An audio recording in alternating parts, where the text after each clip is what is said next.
దైవజనులు రాజశేఖరయ్య గారి ద్వారా, అలాగే జాన్ వెస్లీ గారి ద్వారా, ప్రత్యేకంగా మొదటి రోజు దైవజనులు రాజశేఖరయ్య గారు వర్తమానం అందించేటప్పుడు నేను ఇక్కడే కూర్చొని నా మట్టుకు నేను ఏడ్చా. దైవ సేవకులు వాక్యం చెప్తూ ఉంటే హృదయం ఇట్లా పిండబడినట్లుగా అయిపోయింది.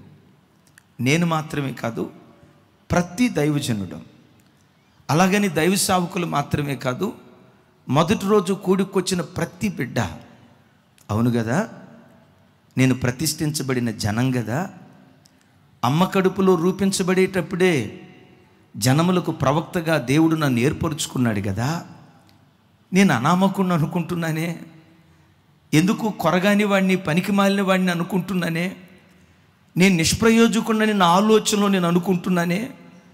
అయ్యో నా దేవుడు తల్లి గర్భంలో రూపించబడేటప్పుడే జనములకు నన్ను ప్రవక్తగా ఎన్నుకున్నాడని ఆ వాక్యం విన్న తర్వాత ప్రతి క్రైస్తవుడు ఆ వాక్యం విని పశ్చాత్తాపడటానికి, కనువిప్పు కలిగి బ్రతకటానికి దేవుడు కృప చూపించాడు. ఈరోజు నేను మీకు అందించబోయేటువంటి సందేశం, జనములకు ప్రవక్తగా దేవుడు మనల్ని ఏర్పరచుకున్నాడు. పరిశుద్ధ గ్రంథమైన బైబిల్లో ఒక ప్రవక్తను జనములకు ప్రవక్తగా దేవుడు ఏర్పరచుకున్నాడు. అతనిని ఏర్పరచుకోవటం మాత్రమే కాదు, అతని భార్యను, దేవుడు ఆయనకి ఇచ్చిన పిల్లలను, చివరికి ఆ కుటుంబం అంతటిని దేశానికి ఒక ప్రవక్తల కుటుంబంగా దేవుడు వాడుకుంటూ వచ్చాడు. ఆ కుటుంబాన్ని గూర్చి ఈ రాత్రి మీతో పంచుకోవాలని నేను ఆశపడుతున్నాను. నా హృదయపు లోతులో నుంచి మీ అందరినీ దీవిస్తున్నాను. ఆ ప్రవక్త కుటుంబం ఇశ్రాయేలు దేశంలో ఎలా ఉందో ఈ భారత గడ్డ మీద నీవు, నీ కుటుంబం నా ప్రభు కొరకు అలా నిలవబడుదురుగాక. ఈ మహబూబ్ నగర్ ప్రాంతంలో నీ కుటుంబాన్ని నా దేవుడు ఆ రీతిగా నిలవబెట్టునుగాక. ఏ కుటుంబం? ఆ కుటుంబం మనకు నేర్పే ఆధ్యాత్మిక పాఠం ఏంటి? రండి వాక్యాన్ని ధ్యానించుదాం. యెషయా గ్రంథం 8వ అధ్యాయం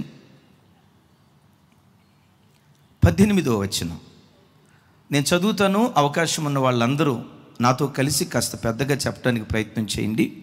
ఇదిగో నేనును, యెహోవా నాకు ఇచ్చిన నా పిల్లలను,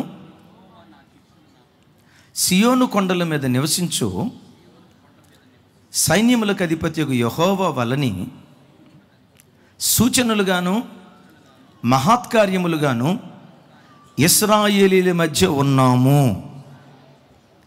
ఇశ్రాయేలీల మధ్య ఉన్నాము.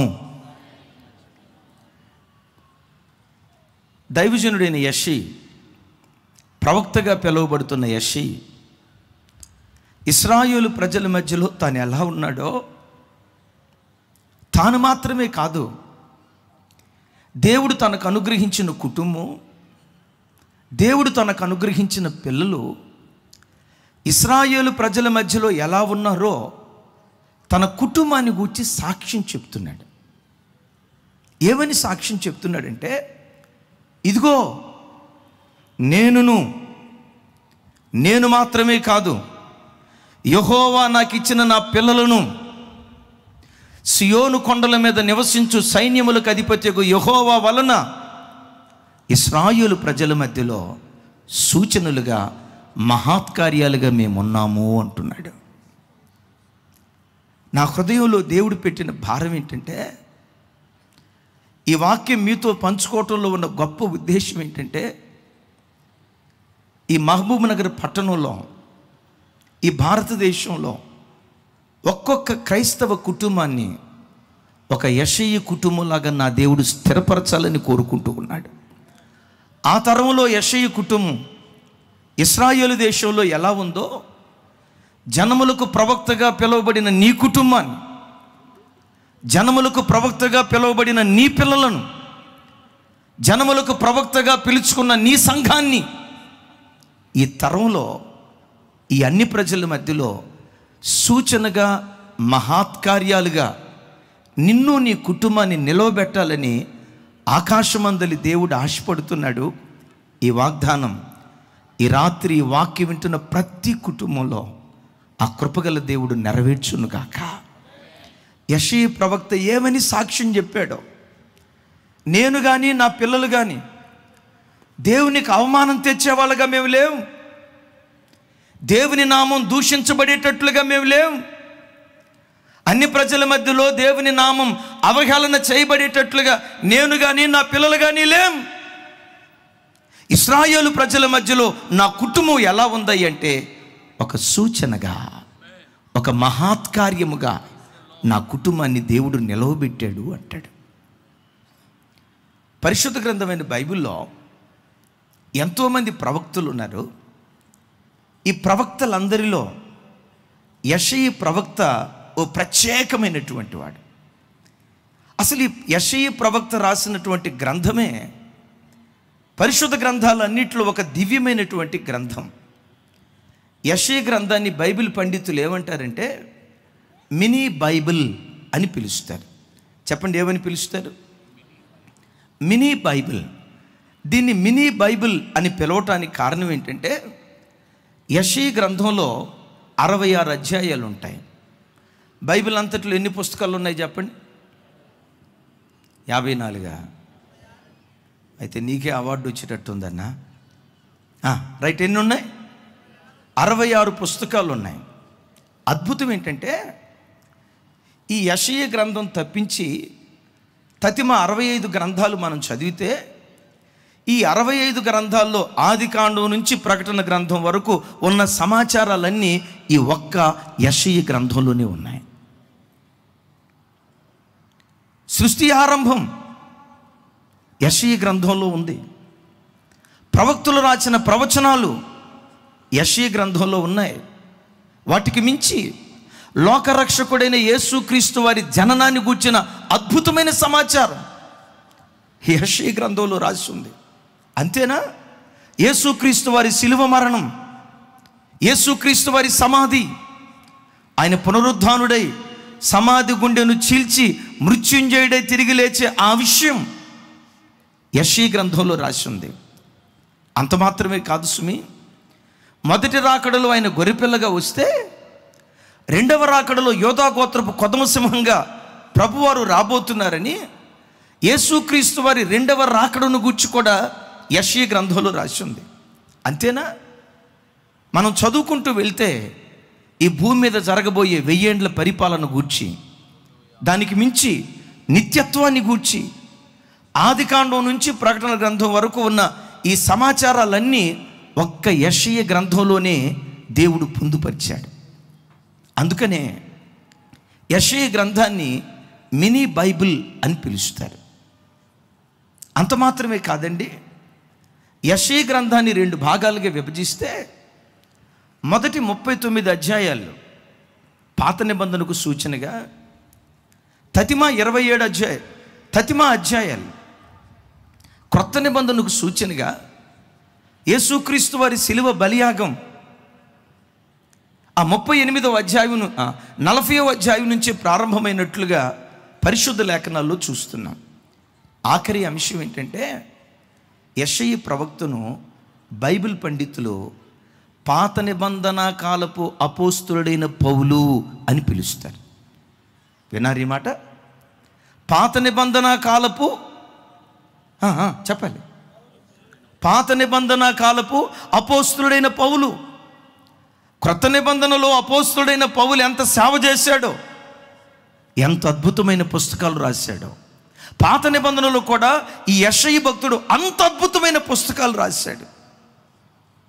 దేవుడు ఇంత గొప్ప ప్రత్యక్షత, ఒక సూచనగా తనను తన కుటుంబాన్ని ఆ తరంలో దేవుడు నిలవబెట్టడానికి యెషయిలో నుండి 4 శ్రేష్టమైన లక్షణాలు మీతో పంచుకుంటా. నా ప్రార్థన, ఆ కాలంలో ఇశ్రాయేలు దేశం అంతటిలో ఒక్క యెషయి దేవునికి దొరికాడేమో, ఈ తరంలో, ఈ కాలంలో, ఈ స్థలంలో ప్రతి కుటుంబం ఒక యెషయి కుటుంబంలాగా నా దేవుని కొరకు ప్రతిష్ఠించబడును గాక.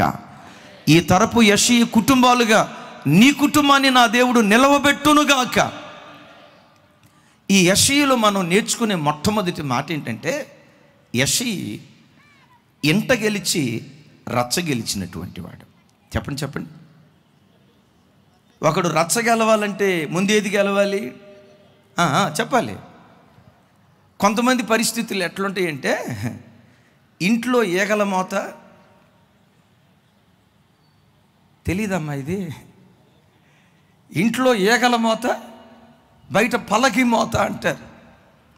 బయట మంచి పేరు ఉంటుంది, ఇంట్లో మాత్రం ఈగల మోత అన్నట్లుంటుంది. ఈ యెషయా ప్రవక్త ఎవరో తెలుసా? మొదట ఎంట గెలిచాడు, ఆ తర్వాత దేశాన్ని గెలిచే ప్రవక్తగా దేవుడు ఆయన్ని ఆశీర్వదించాడు. వాక్యం వింటున్న బిడ్డలారా, నీ ద్వారా నీ సంఘంలో ఒక బలమైన కార్యం దేవుడు జరిగించాలంటే మొదట నీ ఇంటిలో గెలిచిన తండ్రిగా నువ్వు ఉండాలి. సేవక, ఓ దైవజనుడిగా దేవుడు నువ్వు అడుగుపెట్టిన ప్రతి చోట విజయోత్సవంతో దేవుడు నిన్ను ఊరేగించాలంటే మొదట కుటుంబాన్ని, వ్యక్తిగత జీవితాన్ని చక్కగా కట్టుకున్నటువంటి వాడివై ఉండాలి. Praise the lord. ఏమిటయ్యా ఇతడు ఇంట గెలిచి రచ్చ గెలిచింది అంటే, యెషయా ప్రవక్తలో ఉన్న ఒక అద్భుతమైన అంశం.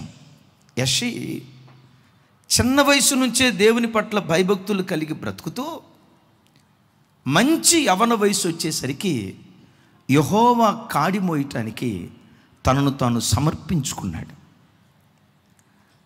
నడి వయసులో ప్రభు దగ్గరికి వచ్చిన వాడు కాదు, వృద్ధాప్యంలో దేవుని ఆశ్రయించిన వాడు కాదు, లోకంలో అనుభవించాల్సినంత అనుభవించి చేయాల్సిన కార్యక్రమాలన్నీ చేసి ముదుసలి ప్రాయములో దేవుని యొద్దకు వచ్చిన వాడు కాదు.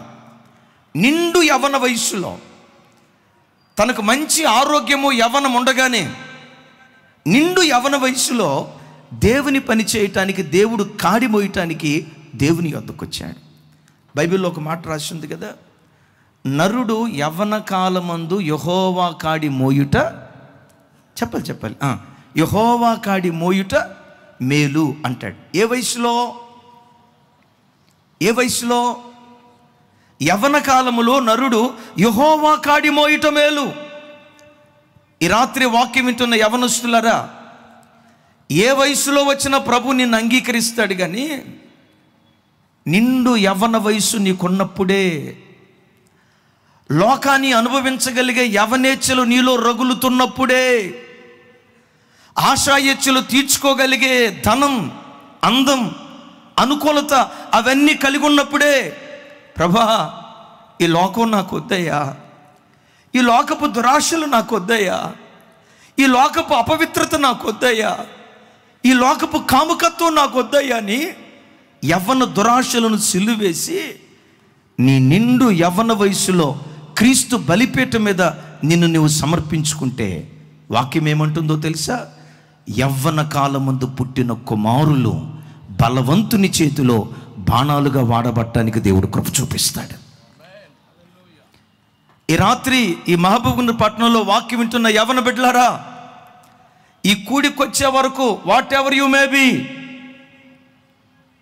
నీకున్న దురలవాట్లు ఏవైనా ఉండొచ్చు, ఏ పాపపు బానిసత్వంలో ఈ మీటింగ్కి రాకమునుపు నువ్వు బ్రతికుండి ఉండొచ్చు, కానీ ఈ రాత్రి వాక్యం వింటుండగా నా యవన జీవితాన్ని నీకు సమర్పిస్తానయ్యా, నీ కొరకు నేను బ్రతుకుతానయ్యా, ప్రభా నీ సాక్షిగా నన్ను వాడుకో, ఈ తరంలో నన్ను ఒక సూచనగా నిలవబెట్టయ్యా అని నీ నిండు యవ్వన కాలాన్ని, చెలి నీ నిండు యవ్వన కాలాన్ని క్రీస్తు బలిపీఠం మీద నువ్వు సమర్పించగలిగితే ఈ తరపు ధృవతారగా నా దేవుడు నిన్ను వాడుకోబోతున్నాడు. నా జీవితంలో మార్చి నెల 9వ తారీఖు ప్రత్యేకమైంది. ఈరోజు మార్చి నెల 10వ తారీఖు కదా. 1996 సంవత్సరం మార్చి నెల 9వ తారీఖు యేసయ్య ప్రశస్తమైన రక్తంతో కడగబడి బాప్తిస్మం తీసుకోవడానికి ప్రభు కృప చూపించాడు. అంటే నిన్నటి దినాన నేను బాప్తిస్మం తీసుకున్న రోజుల్లోనే ఈ మహబూబ్నగర్ పట్టణానికి రావడానికి దేవుడు కృప చూపించాడు. నేను బాప్తిస్మం తీసుకునేటప్పుడు నా వయసు ఎంతో తెలుసండి, సరిగ్గా 21 సంవత్సరం. హైదరాబాద్ పట్టణంలోనే అప్పుడు నేను ఇంజనీరింగ్ చదువుతున్నాను. మార్చి నెలలో బాప్తిస్మం తీసుకోవటానికి గుంటూరు ప్రాంతానికి వెళ్తే, ఇక బాప్తిస్మం తీసుకోవడానికి బాప్తిస్మం తొట్టి దగ్గరికి వెళ్ళబోతున్నాను. సరిగ్గా అప్పుడే మా మేనత్త వచ్చింది. మా మేనత్త నా మీద పడి ఏడుస్తూ ఉంది. అయ్యా, అప్పుడే బాప్తిస్మం తీసుకుంటే ఎట్టాగయ్యా, ఈ సినిమాలన్నీ ఎవరు చూస్తారయ్యా, ఈ సంతోషం అంతా ఏమైపోద్దయ్యా, ఈ అవనాశలన్నీ ఏమైపోతాయ్యా, తీసుకో, కానీ ఇప్పుడు తీసుకోవద్దు. మరి ఎప్పుడు తీసుకోమంటావు?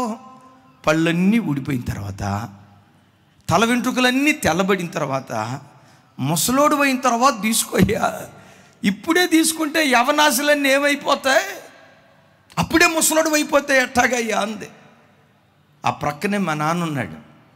మా మేనత్తను చూసి అన్నాడు, సైతానా, చెప్పాలి, సైతానా ఉండిపో అన్నాడా? ఆడుండిపోతే ఎట్టాగమ్మా? సైతానా, యేసు నామంలో వెళ్ళిపో. ఆయన నా దగ్గరకు వచ్చి వినుదట్టి ఏమన్నాడు తెలుసా? నాన్నా, యేసయ్యకు బలిగా అర్పించబడాల్సిన బలి పశువు అది యవ్వన బలి పశువు అయి ఉండాలి, అది క్రొవ్వినదై ఉండాలి, సంపూర్ణమైన ఆరోగ్యంతో ఉండినదై ఉండాలి. ఈ యవ్వన కాలంలో ప్రభువుకు నిన్ను నువ్వు సమర్పించుకుంటే నీ భవిష్యత్తును ప్రపంచాలకు దీవెన కారణంగా దేవుడు మారుస్తాడు. ఆయన ఏదో అన్నాడు, మా జార్జాన్ని ఇప్పుడు చప్పట్లు కొట్టాడు. నాకేం అర్థం కాల. నా ప్రభు బిడ్డలారా, హైదరాబాద్లో ఇంజనీరింగ్ చదువుకునే రోజుల్లో 21వ ఏట యేసయ్య ప్రశస్తమైన రక్తంతో కడగబట్టడానికి దేవుడు కృప చూపించాడు. దేవుడు నన్నే కాదు, నాకు తోడుగా ఇచ్చిన జీవిత భాగస్వామి, అలాగే ఇక్కడ వేదిక మీద కూర్చున్న యవ్వన దైవ సేవకులు, మా పిల్లలందరూ అద్భుతం.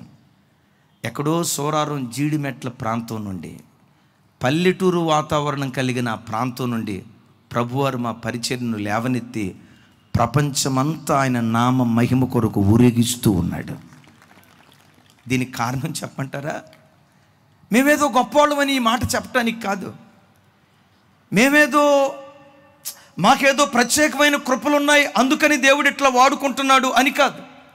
ఒకే ఒక్కటి, నిండు యవ్వన వయస్సులో హైదరాబాద్ లాంటి రంగుల ప్రపంచంలో శరీరము ఆశా ఇచ్చలతో రగులుకునే ఆ భయంకరమైన వయస్సులో లోకమొద్దు, ఈ ఒక్క జీవితం బ్రతికితే క్రీస్తు కొరకు బ్రతకాలి, జీవిస్తే క్రీస్తు కొరకు జీవించాలని నా జీవితాన్ని క్రీస్తు బలిపీఠం మీద పెట్టాను. మీకు ఒక ఆశ్చర్యకరమైన సంగతి చెప్పంటారా? ఈ యవ్వన బిడ్డలు కొంతమంది వివాహాలు కూడా చేసుకోకుండా దేవుని కొరకు, దేవుని రాజ్య వ్యాప్తి కొరకు, మీలాంటి వారి జీవితం పరలోక రాజ్యం కొరకు కట్టడానికి బిడ్డలు తమను తాము నపుంసకులుగా ప్రభు కొరకు సమర్పించుకున్నారు.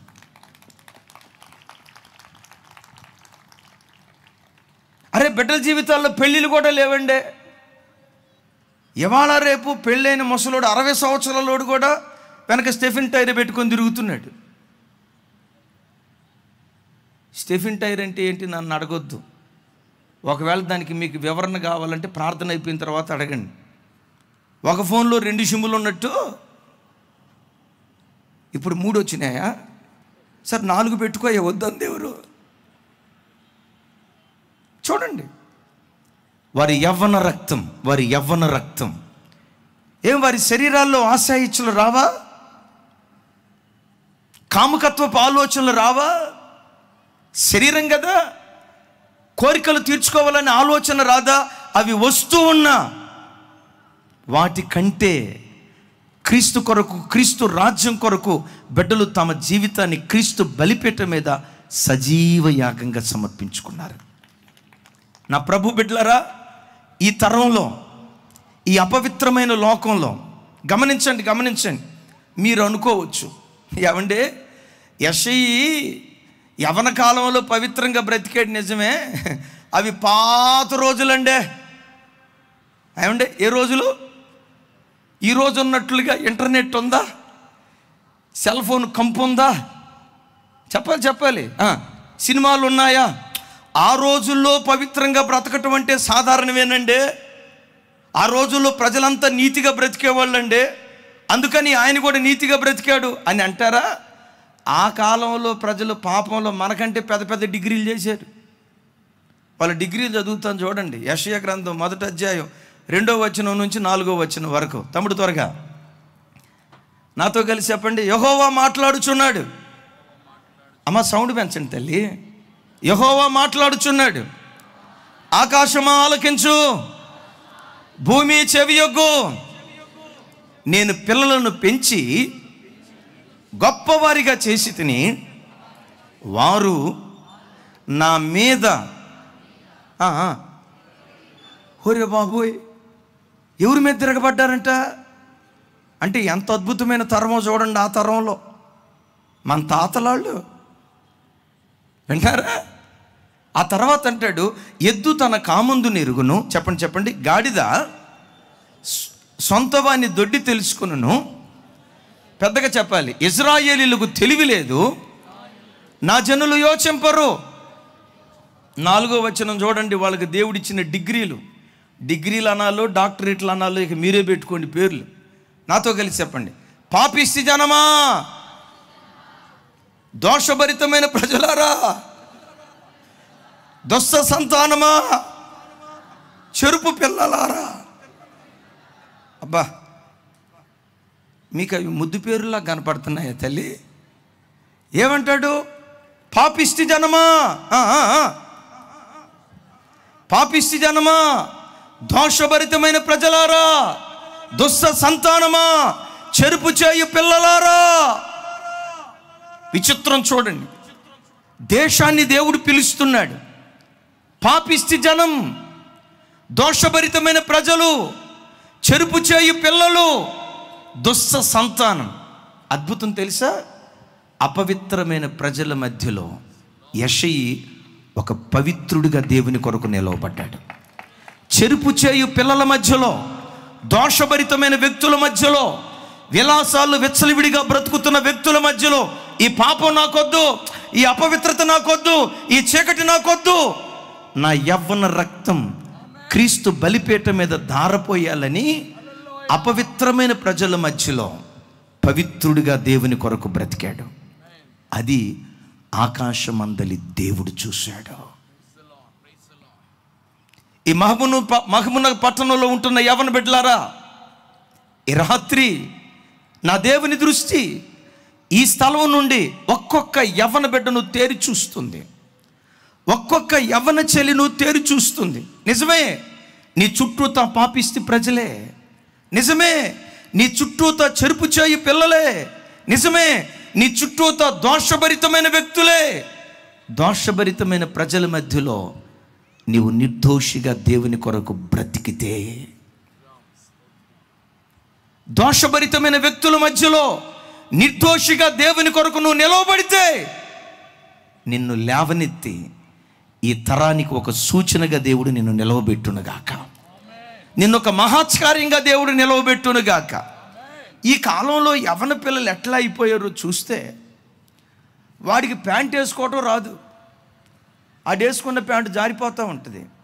వాళ్ళ అమ్మ దగ్గరకు వచ్చి ఏమంటాడు తెలుసా? అమ్మ, పలానా అమ్మాయిని ప్రేమించా, ఆ అమ్మాయిని ఇచ్చి పెళ్లి చేస్తే సరే, లేకపోతే కిరోసిన్ పోసుకుంటా. అమ్మ నలిచింది, పోసుకోరా అని అనలేదు కదా.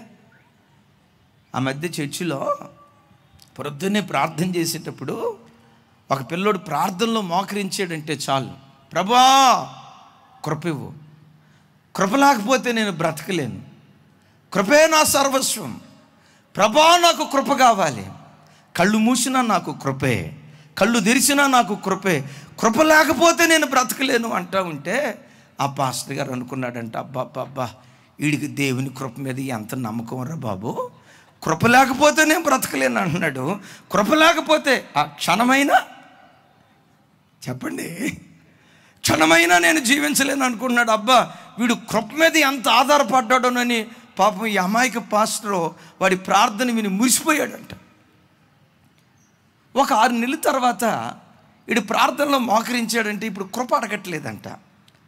ఏమిరా వీడు ఇంతకు మునుపు లేచినా మోకరించినా కళ్ళు మూసుకున్నా కృప లేకపోతే బతకలేను, కృపే నా జీవితం అంటున్నాడు.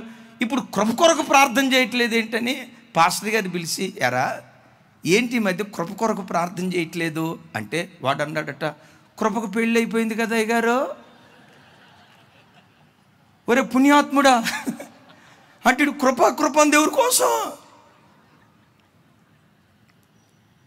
మందిరాలలో కూడా ఇలాంటి దుష్ట ప్రవర్తన కలిగిన యవ్వన తరం కొంతమంది ఉన్నారు. వాళ్ళ మధ్యలో ఒక దానియేలులాగా దేవుడు నిన్ను చూడాలని ఆశపడుతున్నాడు. వాళ్ళ మధ్యలో ఒక యెషయలాగా దేవుడు నిన్ను చూడాలని ఆశపడుతున్నాడు.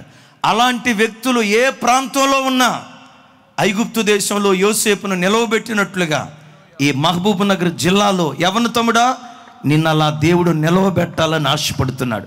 నమ్ము ఈ రాత్రి. కాలాలు మారినా నీ దేవుడు మారనివాడు, తరాలు మారినా దేవుడు మారనివాడు. ఆయన బాహుబలత నిరంతరము ఏకరీతిగానే నిలిచుంటుంది. దాసుడైన యోసేపును దేశానికి ఏలికగా మార్చినట్లుగా ఒకవేళ ఈ మహబూబ్ నగర్ పట్టణంలో ఈరోజు దాసుడిగా నువ్వు బ్రతుకుతున్నావేమో, దాసిగా నువ్వు బ్రతుకుతున్నావేమో. ఆయన హస్తం ఈ రాత్రి నీ పట్ల చాపితే దాసుడైన నిన్ను రాజుగా మార్చటానికి దేవుడు శక్తి కలిగిన వాడు. ఆయన మహిమ కొరకు సూచనగా నిలవబెట్టునుగాక. రైట్. తన వ్యక్తిగత విషయంలో 100% సక్సెస్ అయ్యాడు. వివాహ వయసు వచ్చింది.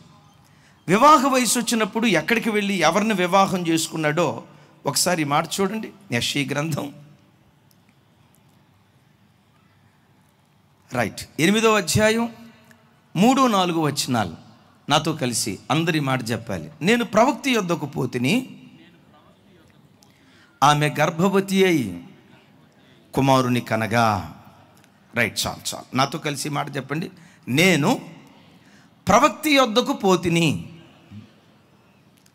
అంటే ఎవరిని వివాహం చేసుకున్నాడు? ఏమంత సీరియస్గా చూస్తున్నారమ్మా? ఎవరిని వివాహం చేసుకున్నాడు?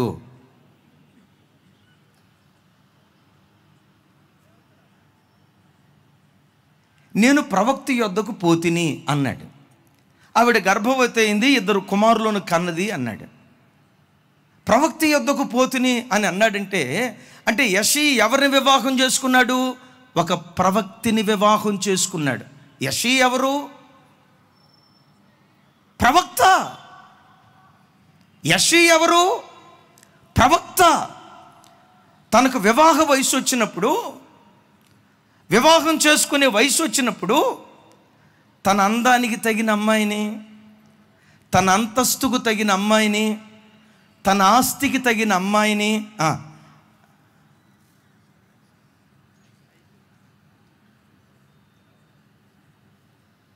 తమ్ముడా ఇప్పుడు సిగ్గుపడతావేంటి తమ్ముడా?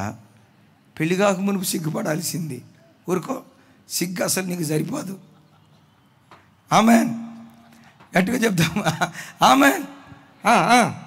ఎత్తుకు తగ్గట్లుగా, రంగుకు తగ్గట్లుగా, ఆస్తికి తగ్గట్లుగా సహజంగా లోకంలో ప్రజలు ఏం చేస్తారో తెలుసా? వారి ఆస్తి అంతస్తులకు తగిన అమ్మాయిని చూసుకుంటారు. క్రైస్తవుడు ఎప్పుడు ఆస్తి అంతస్తులకు తగిన వారిని కాదు, నీ ఆత్మీయ అంతస్తుకు తగిన వ్యక్తులను వివాహం చేసుకునే దారిగా ఉండాలి. ఒక్కళ్ళు చెప్పలా. ఎందుకు చెప్పలేదంటే అజేయంగా మనం ఒక ఆయన నా దగ్గరికి వచ్చాడు, అయ్యగారు మా అబ్బాయిలకి పెళ్లి చేద్దాం అనుకుంటున్నాం, గట్టిగా ప్రార్థన చేయండి అన్నాడు. రాజశేఖరయ్య గారు చెప్పారు కదా, గట్టిగా ప్రార్థన అంటే ఏంటో ఇంతవరకు అర్థం కాల. గట్టిగా ప్రార్థన చేయండి, చేద్దామయ్యా అన్నాను. ముగింపులో ఏమన్నాడు తెలుసా? అయ్యగారు మంచి సౌండ్ పార్టీ చూడండి అయ్యగారు అన్నాడు. నేను చెప్పా, సౌండ్ పార్టీ ఎందుకయ్యా, మన చర్చిలోని నంబర్ 1 సౌండ్ సిస్టమ్ ఉందే, అద్భుతమైన మ్యూజిషియన్స్ ఉన్నారు, 3 కీబోర్డ్ ప్లేయర్లు, 3 ప్యాడ్ ప్లేయర్లు, 3 తబలా ప్లేయర్లు ఉన్నారు. ఇప్పటికే ఆ మ్యూజిషియన్స్తో మందిరం గిన్నె నిండి పొంగి పొర్లుతూ ఉంది. ఎంత అద్భుతమైన సౌండ్ సిస్టమ్, దరిదాపుగా ₹1,00,00,000 ఎక్విప్మెంట్ ఉంది. ఎంత ఎక్విప్మెంట్ పెట్టుకొని సపరేట్గా సౌండ్ పార్టీ చూడమంటావేంటయ్యా అన్న. ఆయన నా వైపు చూసి అంటాడు, అయ్యగారు మీకు అర్థమైంది ఇదే, మరి ఏంటయ్యా దీని అర్థం అన్న. అంటాడు, నేను చెప్పేది ఈ సౌండ్ పార్టీ కాదు, బాగా కట్నం ఇచ్చి అమ్మాయిని చూడండి అన్నాడు. చూడండి ప్రభు బిడ్డలారా, లోకంలో చాలామంది భక్తిగా బ్రతుకుతూ పిల్లల్ని భక్తిగా పెంచుతూ వివాహ వయసు వచ్చేసరికి తప్పటడుగులు వేస్తూ ఉంటారు. వివాహ వయసు వచ్చేసరికి మా కులపు అమ్మాయి, మా కులపు అబ్బాయి, మా అబ్బాయి ఇంజనీరింగ్ చదివిన అమ్మాయినే, మా అబ్బాయి డాక్టర్ చదివిన అమ్మాయినే. తప్పు అని నేను అనను. అయితే వాక్యం వింటున్న బిడ్డలారా, జీవితంలో ఎక్కడ పొరపాటు చేసినా మరొక ఆప్షన్ ఉంటుంది. కానీ పెళ్ళి దగ్గర నువ్వు తప్పటడుగు వేసావంటే ఆ తప్పటడుగు సమాధికి చేరేదాకా చెప్పాలి.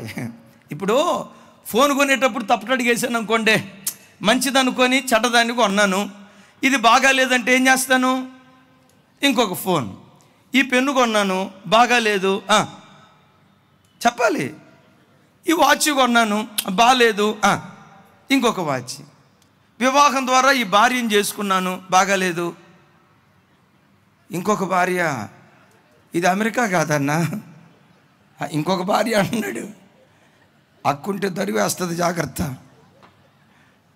ప్రభు బిడ్డలారా వినండి, జీవితంలో ఎక్కడ తప్పటడుగు లేసినా దిద్దుకోవటానికి అవకాశం ఉంటుంది. కానీ క్రైస్తవ జనమా, నీ వివాహ విషయంలో నేను అబ్బాయిని ప్రేమించానని కానీ, అందాన్ని చూసి మోసపోవటం కానీ, ధనాన్ని చూసి మోసపోవటం కానీ, ఆస్తిపాస్తులను చూసి మోసపోవటం కానీ ఏ క్రైస్తవుడు పొరపాటున తప్పటడుగు వేసేటువంటి వ్యక్తిగా ఉండకూడదు. ఎవరిని ఎన్నుకున్నాడో తెలుసా? ప్రవక్తిని ఎన్నుకున్నాడు. ఆమేన్. మీరు వివాహం చేసుకునేటప్పుడు, వివాహం చేసుకునే వెనువెంటనే మీ మనసులో జీవిత భాగస్వామితో ఒకవేళ మాట్లాడాల్సి వస్తే మాట్లాడాల్సిన మాట ఏంటో తెలుసా? నేను ఎందుకు వివాహం చేసుకోబోతున్నానంటే, నాకెందుకు భార్య కావాల్సి వచ్చిందంటే, నేను నా భార్య జీవము కలిగిన దేవుని మందిరంలో అకులా ప్రిస్కిల్లాలాగా బ్రతకాలని మేము ఆశపడుతూ ఉన్నాం. క్రీస్తు యేసు పనిలో జత పని వారిగా సేవకులతో కలిసి మేము పనిచేయాలనుకుంటున్నాం. అలాంటి వ్యక్తిని నువ్వు ఎన్నుకో. నిన్ను, నీ కుటుంబాన్ని ఈ తరానికి ఒక ప్రవక్తిగా దేవుడు అభిషేకిస్తాడు. ఈ తరానికి ఒక సూచనగా యేసు నామములో ప్రభు నిలవబెట్టునుగాక. ఈ వాక్యం వింటున్న భార్యాభర్తలారా, ఓ దైవజనుడిగా మీతో ఒక మాట పంచుకుంటాను. మీరే సంఘాలకు వెళ్తున్నారో నాకు తెలియదు, కానీ ఒక దైవజనుడిగా, మీ సొంత అన్నగా, ఒకవేళ చిన్నవాడిని అయితే మీ సొంత కొడుకుగా ఒక మాట చెప్తున్నాను. మీరు వెళ్ళే సంఘాల్లో దైవ సేవకులకి సేవలో జత పనివారిగా మీరు నిలవబడండి. మీ పిల్లలను దేవుడు వర్ధిల్ల చేయటం ప్రారంభిస్తాడు. నమ్మండి మాట. మీరు ఏ సంఘాలకు వెళ్తున్నారో నాకు తెలియదు. ఏదో ఆదివారం సంఘానికి వెళ్ళారంటే, సంఘానికి వెళ్ళి ఏదో ఆదివారం వెళ్ళి వచ్చి మరలా వచ్చే ఆదివారం వెళ్ళే అలాంటి వ్యక్తులుగా కాకుండా, సేవలో ప్రతి విషయంలో సేవకులతో జతపని వారిగా ఉండండి. సేవకులతో కలిసి సేవ చేయటం ప్రారంభించండి. ఎందుకో తెలుసా? నీ దేవుడు ఆయన నామం పేరిట గిన్నెడు మంచినీళ్ళు ఇచ్చిన దానిని మరిచిపోక పిల్లలకు నా దేవుడు ఉపకారం చేసేటువంటి దేవుడై ఉన్నాడు. గట్టిగా చెప్దాం ఆమేన్. దేవుని మహా గొప్ప కృప. మీకు ఎప్పుడైనా అవకాశం ఉంటే హైదరాబాద్ వచ్చినప్పుడు మా ఎమాన్యుయల్ మినిస్ట్రీస్కి రండి. మీకు ఎప్పుడైనా అవకాశం వస్తే హైదరాబాద్లో జీడిమెట్ల ఇండస్ట్రియల్ ఏరియాలో మా చర్చ్ ఉంటుంది. మీకు ఎప్పుడైనా అవకాశం వస్తే తప్పకుండా మా చర్చిని దర్శించాలని ప్రేమతో మనవి చేస్తున్నాను. అయితే గమనిక, మీ ఛార్జీలు మీయనుండోయ్. రైట్. దేవుడు మా చర్చిలో దేవుడిచ్చిన గొప్ప కృప ఏంటంటే, దరిదాపుగా ప్రతి ఆదివారం 2 ఆరాధనలు జరుగుతాయి. 4,000 నుంచి 5,000 మంది ప్రజలు ఆరాధనకు వస్తారు. స్త్రీలు ఎంతమంది వస్తారో పురుషులు కూడా అంతే మంది వస్తారు. ఇంకా కొన్నిసార్లు చూస్తేనండి, స్త్రీల కంటే మా పురుష మహాశయుల మెజార్టీ ఎక్కువగా ఉంటుంది. అయితే వచ్చే బిడ్డల్లో ఎక్కువ శాతం భార్యాభర్తలు జంటగా వస్తారు. మా మందిరంలో ఎక్కువ శాతం భార్యాభర్తలు మాకు సేవలో అకులా ప్రిస్కిల్లాలుగా మాకు కుడి భుజాలుగా నిలవబడతారు. మా సంఘంలో అనేక మంది భార్యాభర్తలు మా కొరకు ప్రాణం పెట్టేటువంటి బిడ్డలు, వాళ్ళ ప్రాణం పెట్టే త్యాగమూర్తులుగా బ్రతకటాన్ని బట్టే ఏమీ లేని శూన్యస్థితిలో నుండి దేవుడు జీడిమెట్ల ప్రాంతం నుంచి లేవనెత్తి అమెరికా నుండి ఆస్ట్రేలియా వరకు లక్షల మందికి దేవుని వాక్యం అందించే కృప దేవుడు మాకు అనుగ్రహించాడు. మా సేవ వర్ధిల్లే కొలది, విచిత్రం చెప్పమంటారా, మా సేవ వర్ధిల్లే కొలది మా సంఘ బిడ్డలు కూడా అంతకంతకు వర్ధిల్లటం ప్రారంభించారు. ఒక అన్నగా, దేవుని ప్రతినిధిగా, దేవునికి మీకు మధ్యలో రాయబారిగా అందరూ నా వైపు చూడండి. నా చేతులు జోడించి మీకు దండం పెట్టి చెప్తున్నాను, మీరు వెళ్ళే సంఘాల్లో దైవ సేవకులకు ప్రాణం పెట్టండి. అకులా ప్రిస్కిల్లాగా సేవలు కుడిభుజాలుగా దేవుని కొరకు నిలవబడండి. ఆ సేవకుడికి చేసింది సేవకుడు మర్చిపోవచ్చు, ఏ దేవుని నామం పేరిట చేశారో మరచిపోవటానికి ఆ దేవుడు అన్యాయస్తుడు కాదు. చప్పట్లు కొడుతూ ప్రభు వారికి స్తోత్రాలు చెప్దాం. ఎంట గెలిచి రచ్చ గెలిచిన వాడు అని అన్నాను కదా, ఆఖరి మాట చెప్తాను. అతనిలో ఉన్న గొప్ప గుణం ఏంటంటే తాను ప్రవక్త. అద్భుతం, ఒక ప్రవక్తని వివాహం చేసుకున్నాడు. భార్యాభర్తలు అలా భక్తిగా బ్రతుకుతూ ఉంటే దేవుడు వారికి ఇచ్చిన పిల్లలు కూడా తల్లిదండ్రుల ఆజ్ఞలను దాటిపోకుండా విధేయులైన పిల్లలుగా ఆ పిల్లలు బ్రతకటానికి దేవుడు కృప చూపించాడు. ఈరోజు వాక్యం వింటున్న బిడ్డలారా, యెషయాకి దేవుడిచ్చిన గొప్ప ఆశీర్వాదాల్లో మహా గొప్ప ఆశీర్వాదం ఏంటంటే తానెంత భక్తి కలిగిన వాడో, తన భార్య ఎంత భక్తి కలిగిందో, దేవుడు వారికి ఇచ్చిన పిల్లలు కూడా అంతకంటే శ్రేష్టమైన భక్తి కలిగినటువంటి వాళ్ళు. ఈరోజు ఈ వాక్యం వింటున్న దేవుని బిడ్డలారా, దేవుని ఆశ ఏంటో చెప్పంటారా?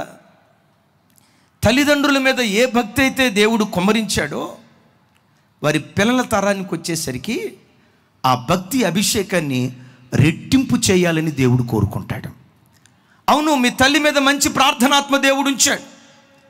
మీ తండ్రికి సేవకులన్నా సంఘమన్నా ప్రాణం పెట్టే మనసు ఇచ్చాడు. వారి కడుపున పుట్టిన వారి పిల్లలైన నిన్ను దేవుడు ఎలా చూడాలనుకుంటున్నాడో తెలుసా? నాన్న మీద నిలిచిన ఆత్మ కంటే, అమ్మ మీద నిలిచిన ప్రార్థనాత్మ కంటే రెట్టింపు అభిషేకంతో ఈ తరంలో దేవుడు నిన్ను నిలవబెట్టాలని కోరుకుంటూ ఉన్నాడు. వేదంతో ఒక సేవకుడిగా దుఃఖంతో నేను చెప్పే మాట ఏంటో తెలుసా? ఒక టీచర్ కొడుకు టీచర్ అవ్వగలుగుతున్నాడు, ఒక డాక్టర్ కొడుకు డాక్టర్ అవ్వగలుగుతున్నాడు, ఒక ఇంజనీర్ కొడుకు ఇంజనీర్ అవ్వగలుగుతున్నాడు, ఒక మినిస్టర్ కొడుకు మినిస్టర్ అవ్వగలుగుతున్నాడు, ఒక ముఖ్యమంత్రి కొడుకు ముఖ్యమంత్రి అవ్వగలుగుతున్నాడు.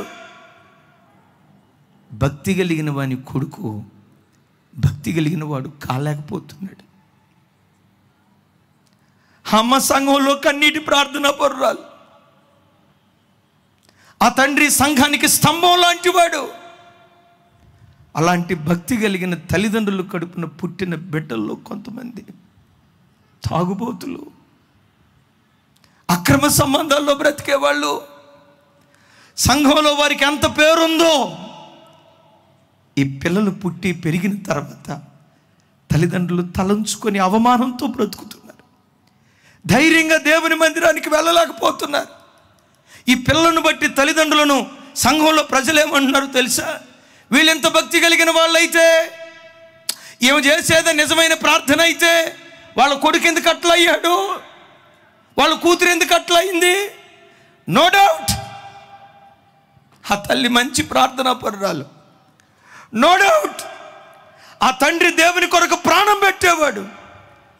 పిల్లలు వేసే తప్పటడుగులను బట్టి సంఘంలో తల్లిదండ్రులు కొన్ని చోట్ల అవమానంతో తలదించుకుంటూ బ్రతుకుతున్నారు. యవన బిడ్డలారా, నిన్ను బట్టి, యవన చెల్లి నా వైపు చూడు, యవన తమ్ముడా నా వైపు చూడు, నిన్ను బట్టి నీ గ్రామంలో, నీ పట్టణంలో, నీ సంఘంలో నీ తల్లిదండ్రులు అతిశయముతో తలెత్తుకొని తిరిగేటట్లుగా సంఘంలో సమాజంలో నువ్వు బ్రతికేటట్లు దేవుడు నీ పట్ల కృప చూపునుగాక. కన్న గర్భం ఎప్పుడు నిన్ను గూర్చి ఆడవకూడదు, కన్నగర్భం ఎప్పుడు? ఎలాంటి కూతురు నా కడుపుని ఎందుకు పుట్టిందా, ఎలాంటి కొడుకు నా కడుపుని ఎందుకు పుట్టాడా, వీళ్ళు నా కడుపున పుట్టకుండా ఉంటే బాగుండేదని ఆ కన్న గర్భం ఏనాడు నిన్ను గూర్చి కన్నీళ్లు విడవనివ్వకో. నేనంట ఇదొక అద్భుతమైన జట్టు, చరిత్రను తిరగరాసినటువంటి జట్టు. జుట్టు కాదమ్మా, జట్టు, అద్భుతమైన జట్టు. నేనంట ఇలాంటి జట్టుగా నీ కుటుంబాన్ని దేవుడు ప్రతిష్ఠించును గాక. ఇలాంటి జట్టుగా మహబూబ్ నగర్ పట్టణంలో ఉన్న ప్రతి సంఘాన్ని నా దేవుడు ఆశీర్వదించి వర్ధిల్ల చేయును గాక. ఈ తరానికి సూచనలుగా, మహత్కార్యాలుగా మనలను, మన కుటుంబాలను ఆ కృపగల దేవుడు నిలవబెట్టి వాడుకొనును గాక. రెండవది, దిద్దుబాటు మనసు కలిగిన వాడు. మొట్టమొదటి మాట, ఎంట గెలిచి, చెప్పండి, ఎంట గెలిచి రచ్చ గెలిచినవాడు. రెండవది అద్భుతం చూడండి, దిద్దుబాటు మనసు కలిగినవాడు. యెషయా అప్పటికి యవన కాలంలో ప్రవక్తగా మారి ప్రవచనాలు చెప్తూ ఉన్నాడు. 5 అధ్యాయాలు సుదీర్ఘ సేవ తను అప్పటికే చేశాడు. 6వ అధ్యాయంలో పరలోకమందలి దేవుని మహిమా ప్రత్యక్షత అతడు కన్నులారా చూశాడు. దర్శనంలో తను చూస్తున్నటువంటి దర్శనంలో అత్యున్నతమైన సింహాసనమందు దేవుడు ఆసీనుడై ఉండటం, కోటాను కోట్ల దేవదూతలు దేవుని చుట్టూతా చేరి సైన్యములకు అధిపతికి యెహోవా పరిశుద్ధుడు పరిశుద్ధుడని గాన ప్రతిగానాలు చేస్తూ ప్రభువును ఆరాధించటం యెషయా ప్రవక్త చూసి గగ్గోలు పెట్టి ఏడుస్తున్నాడు. ఏమనో తెలుసా? అయ్యో అపవిత్రమైన పెదవులు గలవాడను, అయ్యో అపవిత్రమైన పెదవులు కలిగిన ప్రజల మధ్యలో నేను సంచరించుచున్నాను, నేను నశించిపోతున్నాను అని తన అపవిత్రమైన పెదవులను గూర్చి దేవుని సన్నిధిలో పశ్చాత్తాపడి ఏడుస్తున్నాడు. వాక్యం వింటున్న దేవుని బిడ్డలారా, వాక్యం వినేటప్పుడు నిజంగా ఒక వ్యక్తికి వాక్య దర్శనం కలిగితే, దైవ దర్శనం కలిగితే, దైవ దర్శనాన్ని పొందుకున్నవాడు తన పాపము విషయమై పశ్చాత్తాపడి ఏడవటం ప్రారంభిస్తాడు. రొమ్ము కొట్టుకుంటూ దేవుని దగ్గర ఏడవటం ప్రారంభిస్తాడు. నిజంగా ఆదివారం నువ్వు మందిరానికి వచ్చావు, దేవుని వాక్యం గంటన్నర నువ్వు విన్నావు, నిజంగా నువ్వు దేవుని దర్శనాన్ని పొందిన వాడివైతే, దేవుని దర్శనాన్ని పొందిన వ్యక్తివైతే, దేవుని వాక్యపు వెలుగులో నీ పాపపు జీవితాన్ని గుర్తుకు తెచ్చుకొని రొమ్ము కొట్టుకుంటూ దేవుని దగ్గర ఏడవటం ప్రారంభిస్తావు.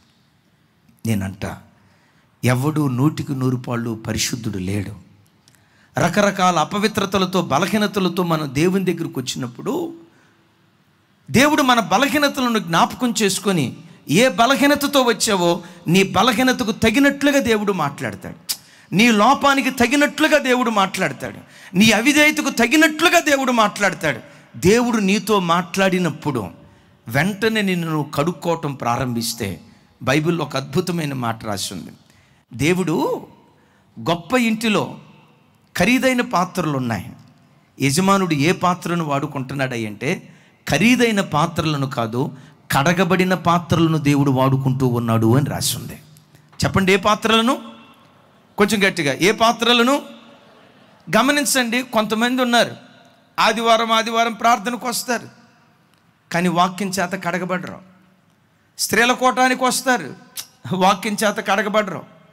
యూత్ రిట్రీట్కి వస్తారు, వాక్యం వింటానే ఉంటారు. రక్షించబడి 20-30 సంవత్సరాలు అవుతున్నా వాళ్ళ పాప జీవితాన్ని కడుక్కోకుండా మందిరానికి వస్తూనే ఉంటారు, వెళ్తూనే ఉంటారు. మీకు జ్ఞాపకం చేస్తాను, చేప ఎందులో ఉంటుంది? నీళ్ళల్లో ఉంటుంది. ఎప్పుడు నీళ్ళల్లోనే బ్రతుకుతుంది అది. ఈ చేపలో ఉన్న విచిత్రం మీకు చెప్తా. సహజంగా నీళ్ళకుండే గుణం ఏంటంటే శుభ్రం చేసే గుణం నీళ్ళకు ఉంటుంది. బట్టలకు మురికైపోయినాయి, అమ్మ ఎక్కడికి వెళ్తాం? నీళ్ళ దగ్గరికి వెళ్ళి శుభ్రంగా ఉతుక్కుంటాం కదా. నీళ్ళు ఏం చేస్తుంది? బట్టకున్న మురికిని వదలు కొడుతుంది. పాత రోజుల్లో పల్లెటూళ్ళలో గేదెలను కూడా నీళ్ళల్లోకి, చెరువులోకి తీసుకొని వెళ్ళి శుభ్రంగా దాన్ని కడుగుతారు. చివరికి గేదె కూడా నీళ్ళ దగ్గరికి వెళ్ళిందంటే శుభ్రం అయిపోద్ది. ఇప్పుడు చేప ఉందో చూసారా? 24 గంటలు నీళ్ళల్లోనే ఉంటుంది కదా. పశువులు వచ్చి కడుక్కొని వెళ్ళిపోతున్నాయి, మనుషులు వచ్చి బట్టలు ఉతుక్కుంటున్నారు, మనుషులు వచ్చి పాత్రలు శుభ్రం చేసుకుంటూ వెళ్తున్నారు. నీళ్ళల్లో ఉండే చేప నీ శ్వాసంతో ఉంటుందా, సువాసంతో ఉంటుందా? మీ ఊర్లో సువాసంతో ఉండేటట్టు ఉంది అమ్మ. ఏ వాసనతో ఉంటుంది? ఉందెక్కడా? అయ్యో చెప్పాలి, ఉందెక్కడా? చెప్పాలి, ఉందెక్కడా? అరే ఇది నీళ్ళల్లోనే పుట్టింది, నీళ్ళలోనే తిరుగుతుంది, నీళ్ళలోనే సంచరిస్తుంది, నీళ్ళల్లోనే బ్రతుకుతుంది. కానీ ఎంత నీళ్ళల్లో ఉన్నా దీని నీసు కంపు కనుక్కోదు. కొంచెం కఠినంగా మీకు ఈ మాట అనిపించవచ్చు. ప్రభు ఎందుకో ఈ మాట చెప్పమని నన్ను పదే పదే పురికొల్పుతున్నాడు. కొంతమంది ప్రతి ఆదివారం మందిరానికి వస్తారు, యూత్ రిట్రీట్కి వస్తారు, ఉమెన్స్ మీటింగ్కి వస్తారు, ఉద్యోగ కూటాలకు వస్తారు. ఆదివారం నుంచి శనివారం వరకు రేడియోలో ఛానళ్ళు, టీవీలో ఛానళ్ళు మార్చి వాక్యం వింటూనే ఉంటారు. ఎంత వాక్యం విన్నా ఆ వ్యక్తి తాగుడు మానడో. ఎంత వాక్యం విన్నా అక్రమ సంబంధాన్ని ఆ వ్యక్తి మారడో. ఏంటయ్యా పరిస్థితి అంటే, నీళ్ళల్లో ఉన్న చేప నీళ్ళల్లోనే బ్రతికి నీసును కడుక్కోకుండా ఉన్నట్లుగా 24 గంటలు వాక్యం వింటూ బ్రతుకుతున్న కొంతమంది అదే కంపులో బ్రతుకుతున్నారు. వాక్యము తెలియక కాదు, తెలిసి కొంతమంది క్రైస్తవులు పాపం చేస్తున్నారు. ఒకరోజు ఒక తల్లి చెప్పింది, అయ్యా మా ఆయనకు 4 మాటలు చెప్పండి అయ్యా, ఆయన మారేటట్టు విపరీతంగా తాగుతున్నాడు అయ్యా అని చెప్పింది. నేను ఆయనతో మాట్లాడటానికి వెళ్ళి, ఎందుకయ్యా తాగుతున్నావు అని అనబోయే లోపు నా వైపు చూసి అంటాడు, నా వైపు చూడండి, అయ్యగారు దేవుని చట్టం లేకుండా నేను తాగట్లేడు అయ్యగారు, ఆ తండ్రి చట్టం ప్రకారమే నేను తాగుతున్నాను అయ్యగారు అన్నాడు. తండ్రి చిత్త ప్రకారం తాగటం ఏంటి ఆయన అంటే అంటాడు, ఆ తండ్రి తాగమన్నాడు, ఆయన చట్టానికి లోపడ్డాను అన్నాడు. ఒరే తండ్రి ఎందుకు తాగమన్నాడంటే ఈలోపు అంటాడు, అయ్యగారు మా తాగుబోట్లను మీరు చిన్న సూపు చూడొద్దు అయ్యగారు, మరి ఏ సూపు చూడమంటావన్నా. దేవుడే అన్నాడు అయ్యగారు, తిమోతితో చెప్తే కొంచెం ద్రాక్షారసం పుచ్చుకో అన్నాడు. ఏం పుచ్చుకోమన్నాడంట? కొంచెం ద్రాక్షారసం పుచ్చుకొని తిమోతితో అంటే మనోడు ఏ ద్రాక్షారసానికి వెళ్ళాడో.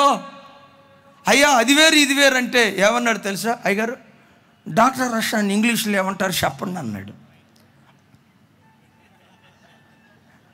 ద్రాక్షారసాన్ని ఇంగ్లీష్లో ఏమంటారు చెప్పండి అన్నాడు.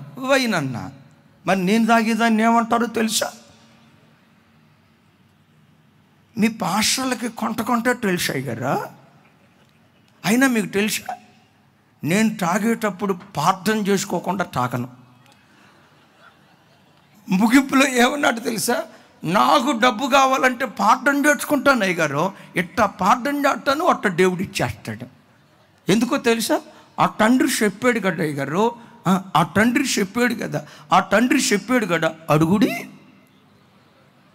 మరి ఇన్ని రెఫరెన్సులు చెప్తున్నాడు. ఎవడీడు? నీళ్ళల్లో ఉన్న చేప, నీళ్ళల్లో ఉన్న చేప. ఏంటయ్యా నీ పేరు? నా పేరు చెప్పే ముందు మా తాతల ముత్తాతల కాలం నుంచి వస్తాను అగయ్య గారు అంటాడు. ఏంటయ్యా మీ తాత పేరు? మా తాత బిషప్, మా నాన్న రెవరెండు, మా బాబాయ్ 32, మా పెదనాయన 22, మా ఇంట్లో అంతా అంతే. మరి నీ సంగతి ఏంటి? అది ఒక్కటి అడగొద్దయ్య గారు. నాకు అర్థం కాక, అయ్యా దేవుడు ఎట్లా నేను తాగమంటున్నాడు, ఆయన తాగటానికి దేవుడు ఎట్లా ఇస్తున్నాడు అంటాను. అంటాడు అయ్యగారు, నేను పొద్దున్నే లేవటంతోటే అడుగుడి మీకు ఇవ్వబడును అన్నాడు కదా, పొద్దున్నే లేవటంటే మోకరిస్తా. ఏమని ప్రార్థన చేస్తానో తెలుసా? తండ్రి తీర్థం లేకుండా నేను బతకలేను తండ్రి. నాకు అర్థం కాల ఆ మాట. ఏమన్నావయ్యా మళ్ళీ చెప్పు అన్నా. అంటాడు, వన్స్ మోర్ ఉండదు మన దగ్గర. ఒక్కసారి చెప్తే 1000 సార్లు చెప్పినట్టు, అయ్యా నేను చెవిటి మేళ్ళన్నీ కాస్త ఇంకోసారి చెప్పంటే ఏమంటాడంటే, పొద్దున్నే లేవటంతో తండ్రి తీర్థం లేకుండా నేను బతకలేంత. దానికి మనోడు ముద్దుగా పెట్టుకున్న పేరు ఏంటంటే తీర్థం. ఎంత అద్భుతమైన పేరు పెట్టుకున్నాడో చూడండి. నేను ప్రార్థన చేస్తాను అయ్యగారు, తండ్రి తీర్థం లేకుండా నేను బతకలేను తండ్రి, ఎట్లాగైనా నాకు కనీసం 100 రూపాయలైనా సహాయం చేయి తండ్రి అని అంట. అయ్యగారు నాకు ఇంట్లో వాళ్ళు ఎవరు రయ్య గారు? వాళ్ళ భార్యను చూపించి అంటాడు, ఈ సన్నాసిది సచ్చినా ఈదయ్య గారు. వాళ్ళ కొడుకుని చూపించి, నేను అనకూడదు ఆ మాట, కొడుకుని చూపించి అన్నాడు, ఈ దొంగన అసలీడయ్యా అన్నాడు. ఆ తర్వాత మాట ఏంటో నన్ను అడగొద్దు, ఇది పవిత్రమైన స్థలం కనుక ఆ మాట చెప్పలేకపోతాను. ఈడయ్యా అన్నాడు. మరి నీకు దేవుడు ఎట్లా ఇస్తాడయ్యా అన్న. నేను పొద్దున్నే లేచి ప్రార్థన చేసుకుంటాను అయ్య గారు, ఆ ప్రార్థనా బలంతో బయలుదేరతా. ఎవరో ఒకళ్ళు ఎదురు పడతారు, వాళ్ళ కాళ్ళ మీద పడతా. మా ఆవిడికి గుండెల నొప్పి వచ్చింది, హాస్పిటల్లో జాయిన్ చేయాలి, ఆటో మీద తీసుకెళ్ళడానికి ఛార్జీకి డబ్బులు లేవు, అయ్యా 100 రూపాయలు ఇవ్వంటే దేవుడు నా ప్రార్థన ఆలకించి నేను 100 అడిగితే దేవుడు 1000 ఇస్తాడు అయ్య గారు. ముగింపులో ఏమన్నాడు తెలుసా? మన దేవుడు ఎవరంటే అడుగు వాటికంటే. మరి ఇన్ని వాక్యాలు తెలిసినాయి, ఏమనుకో, దేవుడీడు నెలల్లో ఉన్న శాప. ఆదివారం ఆరాధనకు వస్తాడు, కమిటీలో నేను సంఘ పెద్దను అంటాడు, నేను ట్రెజరర్ అంటాడు, ఇదిగో మా మందిరం, ఈ మందిరం నిర్మించబడటానికి మా తాతలే పునాది అంటాడు. రైట్, అవి వాస్తవాలే. ఇన్ని సంవత్సరాల నుండి వాక్యం వింటున్న నీ బ్రతుకులో ఆత్మీయతలో ఎంత ఎదగాల్సినటువంటి వాడివి, సంఘానికి ఎంత స్ఫూర్తి తెచ్చుకోవాల్సినటువంటి వాడివి. నిన్ను చూసి నా దేవుని ఆశ ఏంటో తెలుసా? నిన్ను చూసి కొన్ని జాతులు మారాలని నా దేవుడు కోరుకుంటూ ఉన్నాడు, కొన్ని వంశాలు నిన్ను చూసి మారాలని కోరుకుంటూ ఉన్నాడు. దేవుని వాక్యం తన దగ్గరకు వచ్చినప్పుడు యెషయా ప్రవక్త ఏం చేశాడో తెలుసా? తన పాప స్థితిని బట్టి దేవుని సన్నిధిలో రొమ్ము కొట్టుకుంటూ ఏడవటం ప్రారంభించాడు. లోకాసు వార్తలో యేసు ప్రభువారు చక్కటి మాట అంటాడు. చూడండి ఆ మాట, లోకాసు వార్త 19వ అధ్యాయం 41వ వచనం నుంచి నేను చదువుతాను. అవకాశం ఉన్న వాళ్ళందరూ నాతో కలిసి కాస్త పెద్దగా చెప్పడానికి ప్రయత్నం చేయండి. ఆయన పట్టణమునకు సమీపించినప్పుడు దానిని చూచి దాని విషయమై ఏడ్చి, నీవును ఈ నీ దినమందైనను సమాధానమైన సంగతులను తెలుసుకొనిన యెడల నీకెంతో మేలు, కానీ ఇప్పుడు అవి నీ కన్నులకు మరుగు చేయబడి ఉన్నవి. 43 నాతో కలిసి, ప్రభువు నిన్ను దర్శించిన కాలమున నీవు ఎరుగకుంటివి. అమ్మా అందరూ నా వైపు చూడండి, చాలా ఖరీదైన మాట. యేసు ప్రభువారు సిలువ మరణానికి అప్పగించబడబోయే ముందు యెరూషలేం పట్టణాన్ని చూసి ఏడుస్తున్నాడు. ఎందుకు ఏడుస్తున్నాడు అంటే, ఆ పట్టణం మారు మనసు పొందాలని ఎంతోమంది ప్రవక్తలను పంపించి వాక్యాన్ని వినిపించాడు. ఎన్నిసార్లు ఎంతమంది ప్రవక్తలు వచ్చి వాక్యం చెప్పినా ఆ పట్టణ ప్రజల్లో లేశమైన మార్పు లేని పరిస్థితి వచ్చింది. మారకపోవటాన్ని బట్టి ఆ పట్టణానికి కలగబోతున్న వినాశనాన్ని యేసుక్రీస్తు ప్రభువారు చూసి ఆ పట్టణాన్ని చూసి ఏమంటాడో తెలుసా? ఓ పట్టణమా, ఈ నీ దినమందైనా ప్రభువు నిన్ను దర్శించిన ఈ కాలములోనైనా నీవు మారు మనసు పొందితే నీకెంతో మేలు అంటాడు. ఈరోజు ఈ వాక్యం వింటున్న ప్రభు బిడ్డలారా, దేవుడు అక్కడ వాడిన పదం ఏంటో తెలుసా? ఈ నీ దినమందైనా. నాతో కలిసి చెప్పండి, చెప్పాలి ఈ నీ దినమందైనా. ఈ దినమందైనా అనలేదు, ఈ నీ దినమందైనా. ఈరోజు ఈ వాక్యం వింటున్న బిడ్డలారా, ఈరోజు నీది, రేపు నీది కాదు. ఈరోజు మనది. ఈరోజు గడిస్తే రేపు ఏమైపోతుందో, మన పరిస్థితులు ఏమైపోతాయో తెలియదు. అందుకనే యేసుక్రీస్తు వారు అంటున్నారు, ఈ నీ దినమందైనా, ఈ దినమే నీది. యోబు భక్తుడు అంటాడు ఒక చోట, మనము నిన్నటి వారిమే అంటాడు. యాకోబు భక్తుడు మాట్లాడుతూ అంటాడు, మనము ఇంతలో కనపడి అంతలో మాయమైపోయే ఆవిరి లాంటి వారిమని మాట్లాడుతున్నాడు. అయ్యా, యెరూషలేం పట్టణాన్ని అనేక మంది ప్రవక్తలను పంపించి దేవుడు మాట్లాడినట్లుగా ఒకసారి నా వైపు చూడు. నీ పాపస్థితిని గురించి కూడా పలుమార్లు దేవుడు మాట్లాడుతూ వచ్చాడేమో. మారు మనసు పొందు, బ్రతుకును మార్చుకో, ప్రభు వైపు తిరుగు. ఆ సినిమాల అలవాటు వదిలిపెట్టు, ఆ మద్యపానాన్ని వదిలిపెట్టు, అక్రమ సంబంధాన్ని వదిలిపెట్టు అని పలుమార్లు దేవుడు నీతో మాట్లాడుతూ వచ్చిన ఒకవేళ వాయిదా వేసావేమో, ఈరోజు నా ప్రభు నిన్ను భయపెట్టాలని కాదు, ఆలోచింప చేయాలని మాట్లాడుతున్నాడు. ఇంతకాలం ఒకవేళ నువ్వు మారకపోయినా ఈ నీ దినమందైనా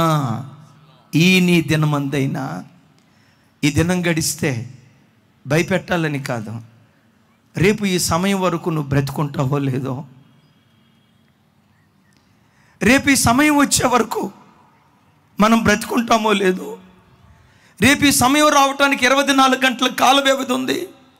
ఈ 24 గంటల కాల వ్యవధిలో మన జీవితం ఏమైనా అయిపోవచ్చు. అందుకనే భక్తుడు అంటాడు కదా, ఎంతలో కనపడి అంతలో మాయమైపోయే ఆవిరి లాంటిది. ఈ మధ్యకాలంలో ఆంధ్ర ప్రాంతంలో ఓ మంచి యవ్వన దైవ సేవకుడు, అతని పేరు స్వెన్ ఎడ్వర్డ్స్. నేను ఎప్పుడు ముఖాముఖిగా దైవ సేవకుని కలవలేదు, కానీ మంచి సాక్ష్యం విన్నా. స్క్రీన్ మీద చూస్తున్నారు కదా, ఈ దైవజనుడు చాలా నమ్మకమైన దైవజనుడు. వాళ్ళ పితరుల కాలం నుంచి నమ్మకంగా దేవుని సేవ చేస్తూ వచ్చినటువంటి కుటుంబాలు. ఈ దైవజనుడు ఈ మాసంలో వారి సంఘంలో శుక్రవారం ఒక కృతజ్ఞత కూట ఉంటే తన భార్యతో కలిసి ఆ కృతజ్ఞత కూటానికి వెళ్ళాడు. మంచి సేవకుడు. 11:30-12 దాకా ఆ కుటుంబాలతో సంతోషంగా గడిపి వాక్యాన్ని పంచుకొని రాత్రి 12ంటికి ఇంటికి వచ్చాడు. 1 గంట దాకా భార్య తాను సేవా విషయాలు కొన్ని మాట్లాడుకున్నారు, నిద్రలోకి వెళ్ళిపోయారు.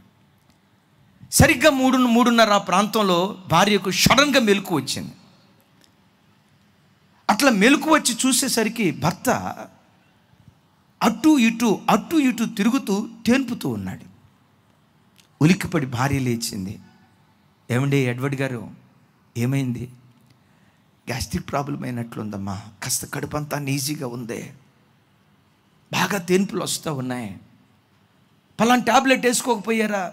వేసుకున్నానమ్మా, వేసుకున్న అర్ధగంట అవుతుంది, ఏదో ప్రాణం ఉక్కిరి బిక్కిరి అయిపోతుంది, బాగా విపరీతంగా గ్యాస్ బయటకు వస్తూ ఉందని ఆ సేవకుడు అటు ఇటు విలవిల్లాడిపోతూ ఉంటే వెంటనే భార్య, ఏమండి కాస్త వామ్ వాటర్ తీసుకొస్తాను, ఈలోపు నేను డాక్టర్లు కూడా ఫోన్ చేస్తాను, డాక్టర్లు ఏమీ అవసరం లేదు, ఆ వామ్ వాటర్ తీసుకురా అనే లోపు భార్య అందట, ఏమండి నాతో పాటు మీరు కూడా కిచెన్లోకి రండి, కాస్త అన్ఈజీగా ఉన్నారు, నా ప్రక్కనే మీరు నిలవబడుదురుగు అని వామ్ వాటర్ మీ కొరకు వేడి చేస్తాను అంటే, మంచిది నువ్వు వెళ్ళు, నీ వెనక నేను వస్తాను అని చెప్తే భార్య అట్లా ముందుకు నడుచుకుంటూ వెళ్తుంది.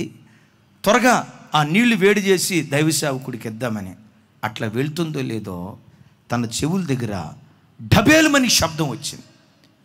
ఏంటా డబేలుమని శబ్దం వచ్చిందని వెనక్కి తిరిగి చూస్తే దైవజనుడు ఇక్కడ చేయి పెట్టుకొని విలవిలవిలలాడిపోతూ ఉంటే ఈ తల్లికి అర్థం కాల.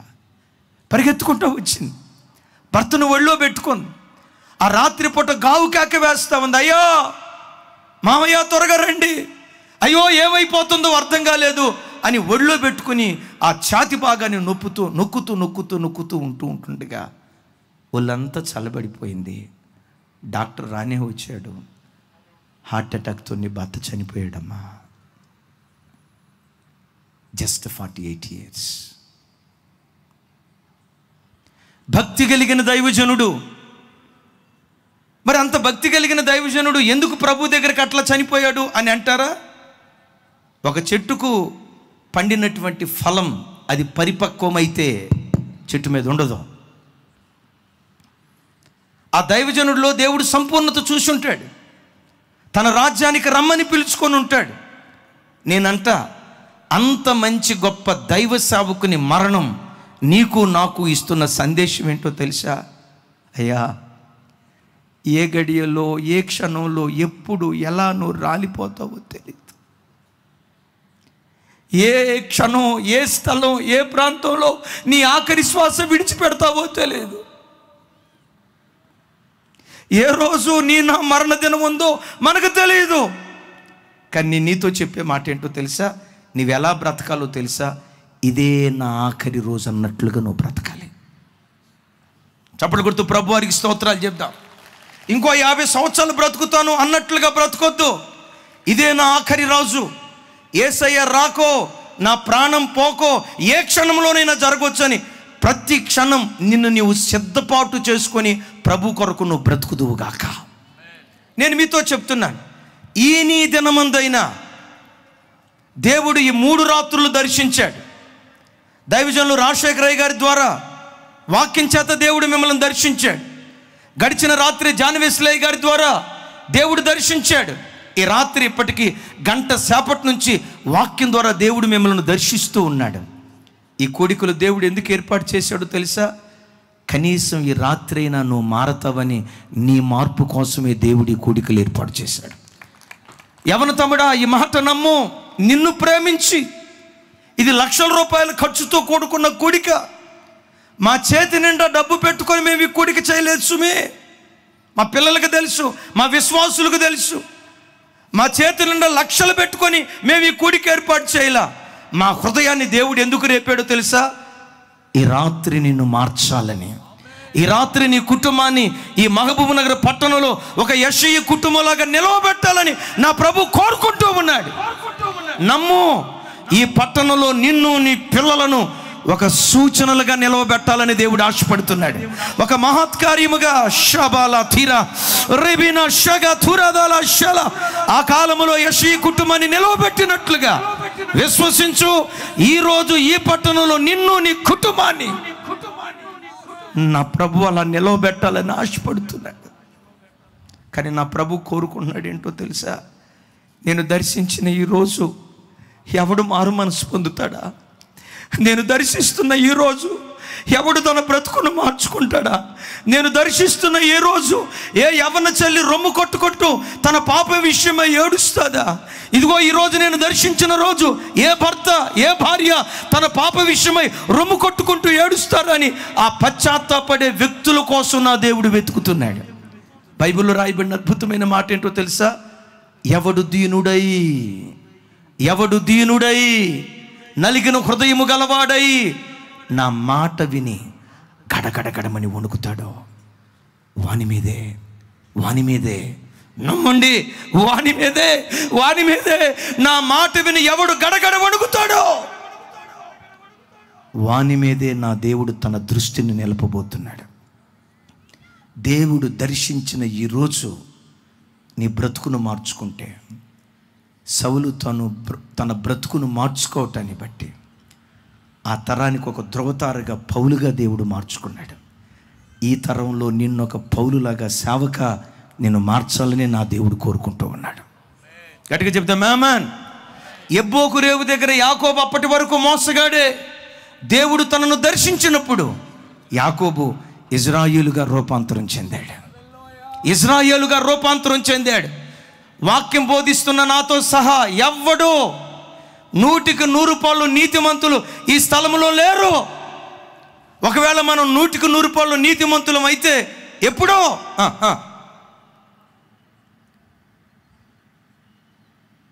ఏం అంత సీరియస్గా చూస్తున్నారమ్మా? ఏవో కొన్ని బలహీనతలు ఉన్నాయి. నేనంట ఈ రాత్రి దేవుడు నిన్ను దర్శిస్తుండగా, ఈ నీ దినమందు దేవుడు దర్శించిన ఈ కాలమందు నీతో మాట్లాడుతూ ఉండగా నీ చేతిలో ఉన్న పాపాన్ని విరిసివేస్తే, నీ చేతిలో ఉన్న అపవిత్రతను విరిసివేస్తే, నీ ఇంటిలో ఉన్న చెడు, నీ ఒంటిలో ఉన్న చెడు, నీ యవ్వన జీవితంలో ఉన్న చెడు దాన్ని నువ్వు రోసేయగలిగితే నీ తేజస్సును మధ్యాహ్న కాల తేజస్సులాగా నా దేవుడు ప్రకాశింపజేస్తాడు. ముగించబోతున్నాను మరో 2 విషయాలు చెప్పి. నంబర్ 1, ఇంట గెలిచి సౌండ్ పెంచండమ్మా. ఇంట గెలిచి రచ్చ గెలిచినవాడు. నంబర్ 2, దిద్దుబాటు మనస్సు కలిగిన వాడు. 3వది అద్భుతమైనది. ఎంత అద్భుతమని చెప్పినా అంత అద్భుతం. దేవుని పనిలో సిగ్గుపడని వాడు. చప్పట్లు కొడుతూ స్తోత్రాలు చెప్దాం. దేవుని పనిలో సిగ్గుపడని వాడు అని ఎందుకు అంటున్నానంటే, మీరు ఇంటికి వెళ్ళిన తర్వాత చూడండి, యెషయా గ్రంథం 20వ అధ్యాయం 1వ వచనం నుంచి 6వ వచనాల్లో ఈ విషయాలన్నీ ఉంటాయి. నా వైపు చూడండి. యెషయా ప్రవక్తతో దేవుడు ఏమంటాడంటే, యెషయా ఇదిగో నేను నీకు ఒక మాట చెప్పబోతున్నాను. ఏంటి ప్రభువా చెప్పండి.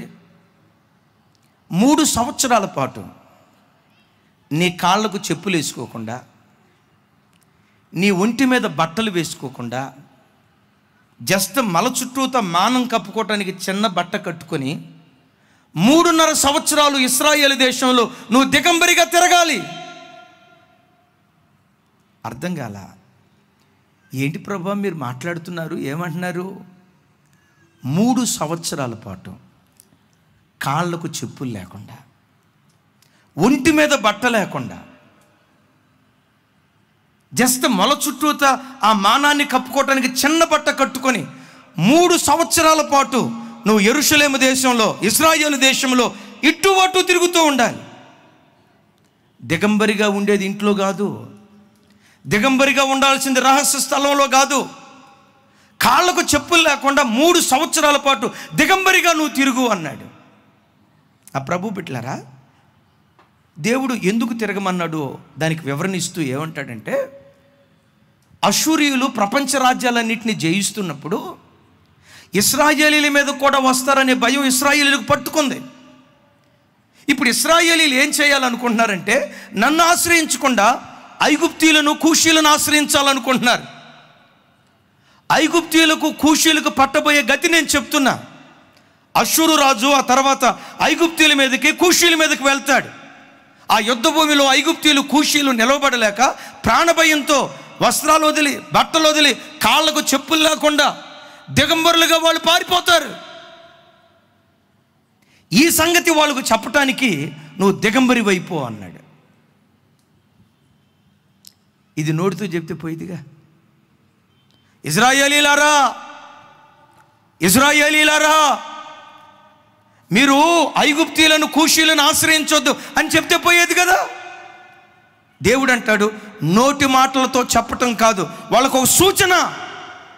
నువ్వు దిగంబరి వైపో, కాళ్ళకి చెప్పులు వేసుకోకు, మల చుట్టూతో చిన్న బట్ట కట్టుకొని నీ మల మీద ఉన్నటువంటి గోనె సంచిని కూడా తీసేసి ఇదిగో ఇలా నువ్వు తిరుగు అన్నాడు. మీరు ఊరుకోండి ప్రభువా, ప్రసంగాలు చేయమంటే ఎన్నైనా చేస్తా, ఒంటి మీద బట్టలు లేకుండా తిరగమంటే నాకు సిగ్గు కదా. ఒక్క వ్యతిరేకపు మాట కూడా మాట్లాడాల. దేవా, దిగంబరిగా తిరగమన్నావు కదా, నీ మాటకు లోబడి 3 సంవత్సరాల పాటు ఒంటి మీద బట్ట లేకుండా, కాళ్ళకు చెప్పులు లేకుండా ఇశ్రాయేలు ప్రజల మధ్యలో తిరుగుతూ దేవుని సువార్త విషయమై సిగ్గుపడకుండా ఆయన వాక్యాన్ని తన వస్త్రాల ద్వారా ప్రకటన చేయటం ప్రారంభించాడు. చప్పట్లు కొడుతూ ప్రభు వారికి స్తోత్రాలు చెప్తాం. ఈరోజు క్రైస్తవులు చూడండి, కొంతమంది క్రైస్తవులు చూడండి, దేవుడు మనకంటే అలాంటివి చెప్పకపోయినా క్రైస్తవులు కొంతమంది చూడండి, ఆదివారం చర్చికి వచ్చేటప్పుడు బైబిల్ పట్టుకొని రావటానికి నామూషి, బైబిల్ పట్టుకొని రావటానికి సిగ్గుపడుతున్నాడు.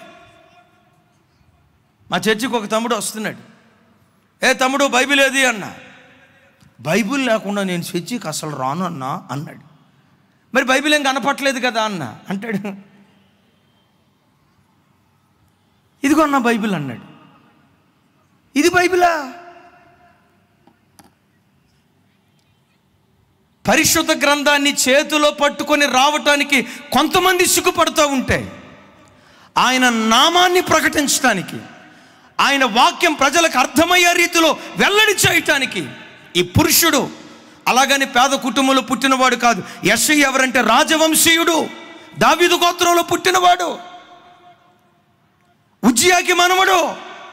ఒంటి మీద బట్ట వేసుకోకుండా, మల చుట్టూతో చిన్న బట్ట కట్టుకొని దిగంబరిగా 3 సంవత్సరాలు తిరిగాడు. ఈరోజు చూడండి, కొంతమంది క్రైస్తవులకి క్రైస్తవులు అని చెప్పుకోవటానికి సిగ్గుగా ఉంటుంది. మందిరానికి వచ్చేదాకా బొట్టు బిళ్ళ ఎక్కడ పెట్టుకుంటారు. ఇక మందిరంలోకి వచ్చిన తర్వాత ఆ బొట్టు దేనికి పెడతారు? పుణ్యాత్ములు బైబిల్కి పెడతారు. బైబిల్కు బొట్టు పెట్టారా, ప్రార్థన అంతా అయిపోయిందా, మరలా తిరిగి వెళ్ళేటప్పుడు ఆ బైబిల్కి ఉన్నటువంటి బొట్టు నెత్తి మీద పెట్టుకుంటారు. సరే, భర్త మారలేదు అంటే అది వేరే విషయం. అత్తామామలో మారలేదంటే అది వేరే విషయం. సమాజానికి భయపడి, సిగ్గుపడి రక్షణను దాచుకుంటున్నారు. ఒకరోజు మా చర్చికి ఒక తమ్ముడు ఆటో డ్రైవర్ వచ్చాడు. అన్న, కొత్త ఆటో కొన్నాను, ఆటోకు ప్రార్థన చేయండి అన్న అన్నాడు. నేను ఆటోకు ప్రార్థన చేద్దామని, ఆటో ఎట్లుందో చూద్దామని చెప్పి ఆటో చుట్టూ తిరుగుతా ఆ ఆటో మీద చేపెట్టి ప్రార్థన చేద్దామని ఆటో వెనక్కి వెళ్ళా. ఆటో వెనక్కి ఏమని రాశాడో తెలుసా? ప్రియతమా, ఆహా ప్రియతమా, చిరునవ్వుల వరమిస్తావా, చితి నుండి లేచి వస్తాను, మరుజన్మకు కరుణిస్తావా, ఇప్పుడే మరణిస్తాను అని రాశాడు. దేవదాసు, నాకు అర్థం కాల, ఏమిట్రా ఈ రాతని తదేకంగా చూస్తే, ప్రియతమా ఏమన్నాడు? ఆహా, ఇదైతే బాగానే చెప్పారు. ఏమని రాశాడంటే, ప్రియతమా, చిరునవ్వుల వరమిస్తావా అన్న రాసినట్టున్నాడు ఎక్కడో. చూడండి ఏమని రాసి ఉందంటే, రాశాడు, ప్రియతమా, చిరునవ్వుల వరమిస్తావా, చితి నుండి లేచి వస్తాను, మరుజన్మకు కరుణిస్తావా, ఇప్పుడే. ఏమిరా ఇదే? కొంతమంది క్రైస్తవులు కూడా చూడండి, బండ్లు వెనుక నన్ను చూసి ఆడవకరా అని రాస్తాడు. అసలు ఆ ఎవడు చూశాడు? ఇంకొకటి రాస్తాడు, నీ ఏడ్పే. కొంతమంది వాక్యం రాసుకారు. ఎందుకు? క్రైస్తవునని చెప్పుకోవటానికి సిగ్గు. యేసు ప్రభు ఏమంటారో తెలుసా? నువ్వు బ్రతుకుతున్న చోట సమాజానికి భయపడి యేసుక్రీస్తు నా దేవుడని చెప్పుకోవటానికి నువ్వు సిగ్గుపడితే, పరలోకపు దేవదూతల ఎదుట కూడా నిన్ను నేను ఎరగను అని ప్రభు నిన్ను గూర్చి మాట్లాడతాడు. Praise the lord. ఎక్కడున్నా రొమ్ము విరిచి, క్రైస్తవ జనమా ఎక్కడున్నా రొమ్ము విరిచి, యేసుక్రీస్తు పవిత్రమైన రక్తముతో కడగబడిన క్రైస్తవుని నేను అని నీ రిజర్వేషన్ తీసేస్తానన్నా, నీ ఉద్యోగం తీసేస్తానన్నా. నిన్న జాన్విస్లీ గారు చెప్పారు కదా, ఆదిలక్ష్మి ఏదో లక్ష్మి అన్నారు కదా, స్కీములు. కళ్యాణ లక్ష్మేనా?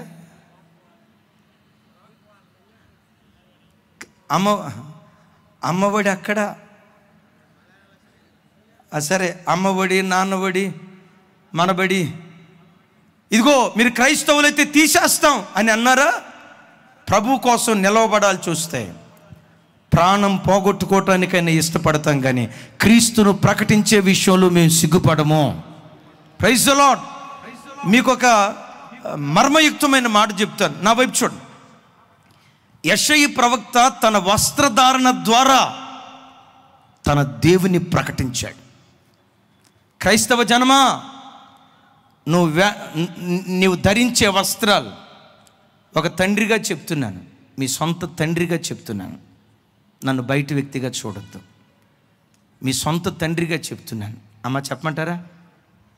ఒక సొంత తండ్రిగా చెప్తున్నాను, మీరు చీర కట్టుకునే విధానం కూడా భక్తి కలిగిన క్రైస్తవ స్త్రీకి తగినట్లుగా మిమ్మల్ని మీరు అలంకరించుకోవాలి. లోకపు అన్య స్త్రీలాగా పల్చటి బట్టలు వేసుకోవటం క్రైస్తవ స్త్రీకి అది తగింది కాదు. లోకస్తులు ఎలా అయినా ఉండనే, వాళ్ళని మనం విమర్శించాల్సిన అవసరం లేదు, అగత్యం లేదు. కొంతమంది ఆడపిల్లలు డ్రెస్ వేసుకుంటారు, క్రైస్తవులు, నేను బయట వాళ్ళ సంగతి కాదు.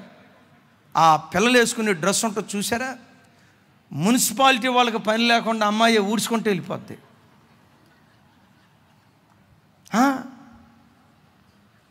శరీర సౌష్ఠం బయట లోకస్తులు బయట వాళ్ళు ఎట్లయినా ఉండనే, మనం లోక సంబంధులము కాదు, మనం పరలోక సంబంధులం. Praise the lord. నీ కట్టు బొట్టు వస్త్రధారణ, నీ వేషధారణ క్రైస్తవ స్త్రీకి తగినట్లుగా మనలను మనం యేసయ్య కొరకు అలంకరించుకుందుముగాక. చప్పట్లు కొడుతూ ప్రభు వారికి స్తోత్రాలు చెప్దాం. చప్పట్లు కొడుతూ మహోన్నతుడైన దేవునికి స్తోత్రాలు చెప్దాం. యవన పురుషులారా, యవన బిడ్డలారా, లోకపు యవనస్తుల్లాగా మిమ్మల్ని మీరు అలంకరించుకోవద్దు.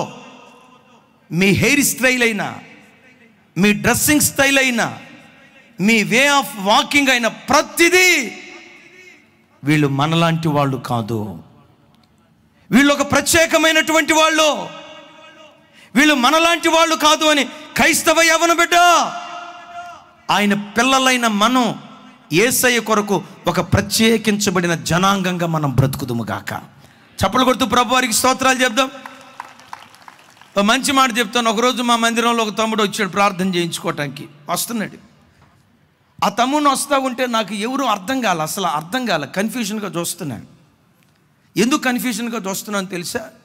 వాడి సొక్కాయి గుండి తీసేసి, అది మంచి చలికాలం, ఎండాకాలం గుండి తీసాడంటే పానీలే అనుకోవచ్చు. గుండీలు తీసి ప్రార్థన చేయించుకోవడానికి నా దగ్గరకు వస్తున్నాడు. వచ్చేవాడిని చూస్తే ఇటువైపు జుట్టు లేదు, ఇటువైపు జుట్టు ఇంత మొలకలు పెట్టి పొలం దున్నినట్లుగా నాగడి సాళ్ళులాగా దున్నాడు. ఎవడురా ఈ పిల్లోడని చూస్తా ఉన్నా. విచిత్రం చెప్పమంటారా? ఇటువైపు 0 సైజు పెట్టి, ఇటువైపు పొలం దున్నినట్టుగా దున్ని, ఈ మధ్యలో జుట్టు అండి ఉడత జుట్టులాగా ఉంది. మళ్ళా దానికి వాడు రంగులేసాడు. ఒకటి నలుపు, ఇంకొకటి తెలుపు, ఇంకొకటి బ్రౌన్ కలర్, 3 రంగులు వేసాడు. ఉడత రంగులాగా ఉంది. ఇట్లా నాకు అర్థం కాక, ఇది జుట్ట వీడి తల మీద ఉడుతుందా? నాకు భయంకరమైన కన్ఫ్యూషన్. అరే ఇది జుట్ట లేకపోతే వీడి తల పొరపాటున వీడికి ఏమన్నా స్పర్శ లేదేమో, ఆ తల మీద ఇట్లా ఉడతొచ్చిందేమో అడిగి చెప్దాం అనుకొని వచ్చేలు. దగ్గరకు వచ్చి చూస్తే ఉడత కాదు, జుట్టే. నేను అని పిలిచి, చిన్న ఎందుకు అట్లా గుండి? తప్పు. దేవుని సన్నిధికి వచ్చినప్పుడు, దైవ సముఖంలో నిలవబడినప్పుడు దేవదూతలు రెక్కలతో తమ దేహాన్ని కప్పుకున్నట్లుగా, మహోన్నతుడైన దేవుని ఆరాధించడానికి వచ్చిన దేవదూతలు రెక్కలతో దేహాన్ని కప్పుకున్నట్లుగా, దైవ సన్నిధిలో నిలవబడి వాక్యం చెప్పే సేవకుడైనా, సముఖంలో నిలవబడి పాటలు పాడబోయే బిడ్డలైనా దేవుని ఎదుట దేహాన్ని కప్పుకొని తమను తాము మరుగుపరుచుకొని యేసయ్యను ప్రత్యక్షపరిచేవారిగా బ్రతకాలి. ఇది నిజమైన ఆరాధన. Praise the lord. తప్పు చిన్న, అట్లా ఉండొద్దు. ఇదేమన్నా వీధే? గుండీలు పెడతా ఉంటే వాడు సంతోషంగా ఇట్లా అన్నాడు, గుండీ పెట్టాను అని. శుభ్రంగా గుండీ పెట్టా. గుండీ పెట్టిన తర్వాత ఎక్కడికి వచ్చానంటే వాడి గుండు దగ్గరికి వచ్చా. గుండును చూసి, చిన్న క్రైస్తవ సంఘాల్లోకి లోకం రాకూడదు, లోకాన్ని మనం వెంబడించకూడదు, లోకమే మనలను వెంబడించేటట్లుగా ప్రభు కొరకు మనం బ్రతకాలి. లోకము మనల్ని వెంబడించేటట్లుగా బ్రతకాలి, కానీ లోకాన్ని వెంబడించేవాడిగా క్రైస్తవుడు బ్రతకూడదు. తప్పు చిన్న. అంత రోషంగా, అంత ర్యాష్గా మాట్లాడలేదు, కానీ గడ్డం పట్టుకొని అట్లా చేయొద్దురా, జుట్టు అట్లా పెట్టుకోవద్దు, నిన్ను చూసి మీరు పాత విశ్వాసులు, నిన్ను చూసి రేపు అందరూ అట్లా తయారవుతారు అంటే, ఎప్పుడైతే వాడు జుట్టు దగ్గరికి వెళ్ళానో, సరే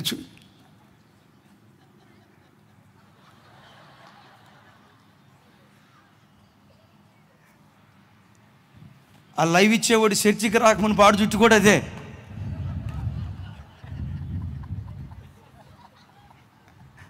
అందుకని వెంటనే కనెక్ట్ అయ్యాడు. చిన్నోడు, అది నీ జుట్టు కాదు కదా, రైట్, సరే. ఎప్పుడైతే వాడు జుట్టు జోలి వెళ్ళానో వాడు ముఖం మాడిపోయింది, రొసరొసలాడుతా వెళ్ళిపోయాడు. నేను గడ్డం పెట్టుకుని అట్లా వద్దురా చిన్న అని చెప్పా.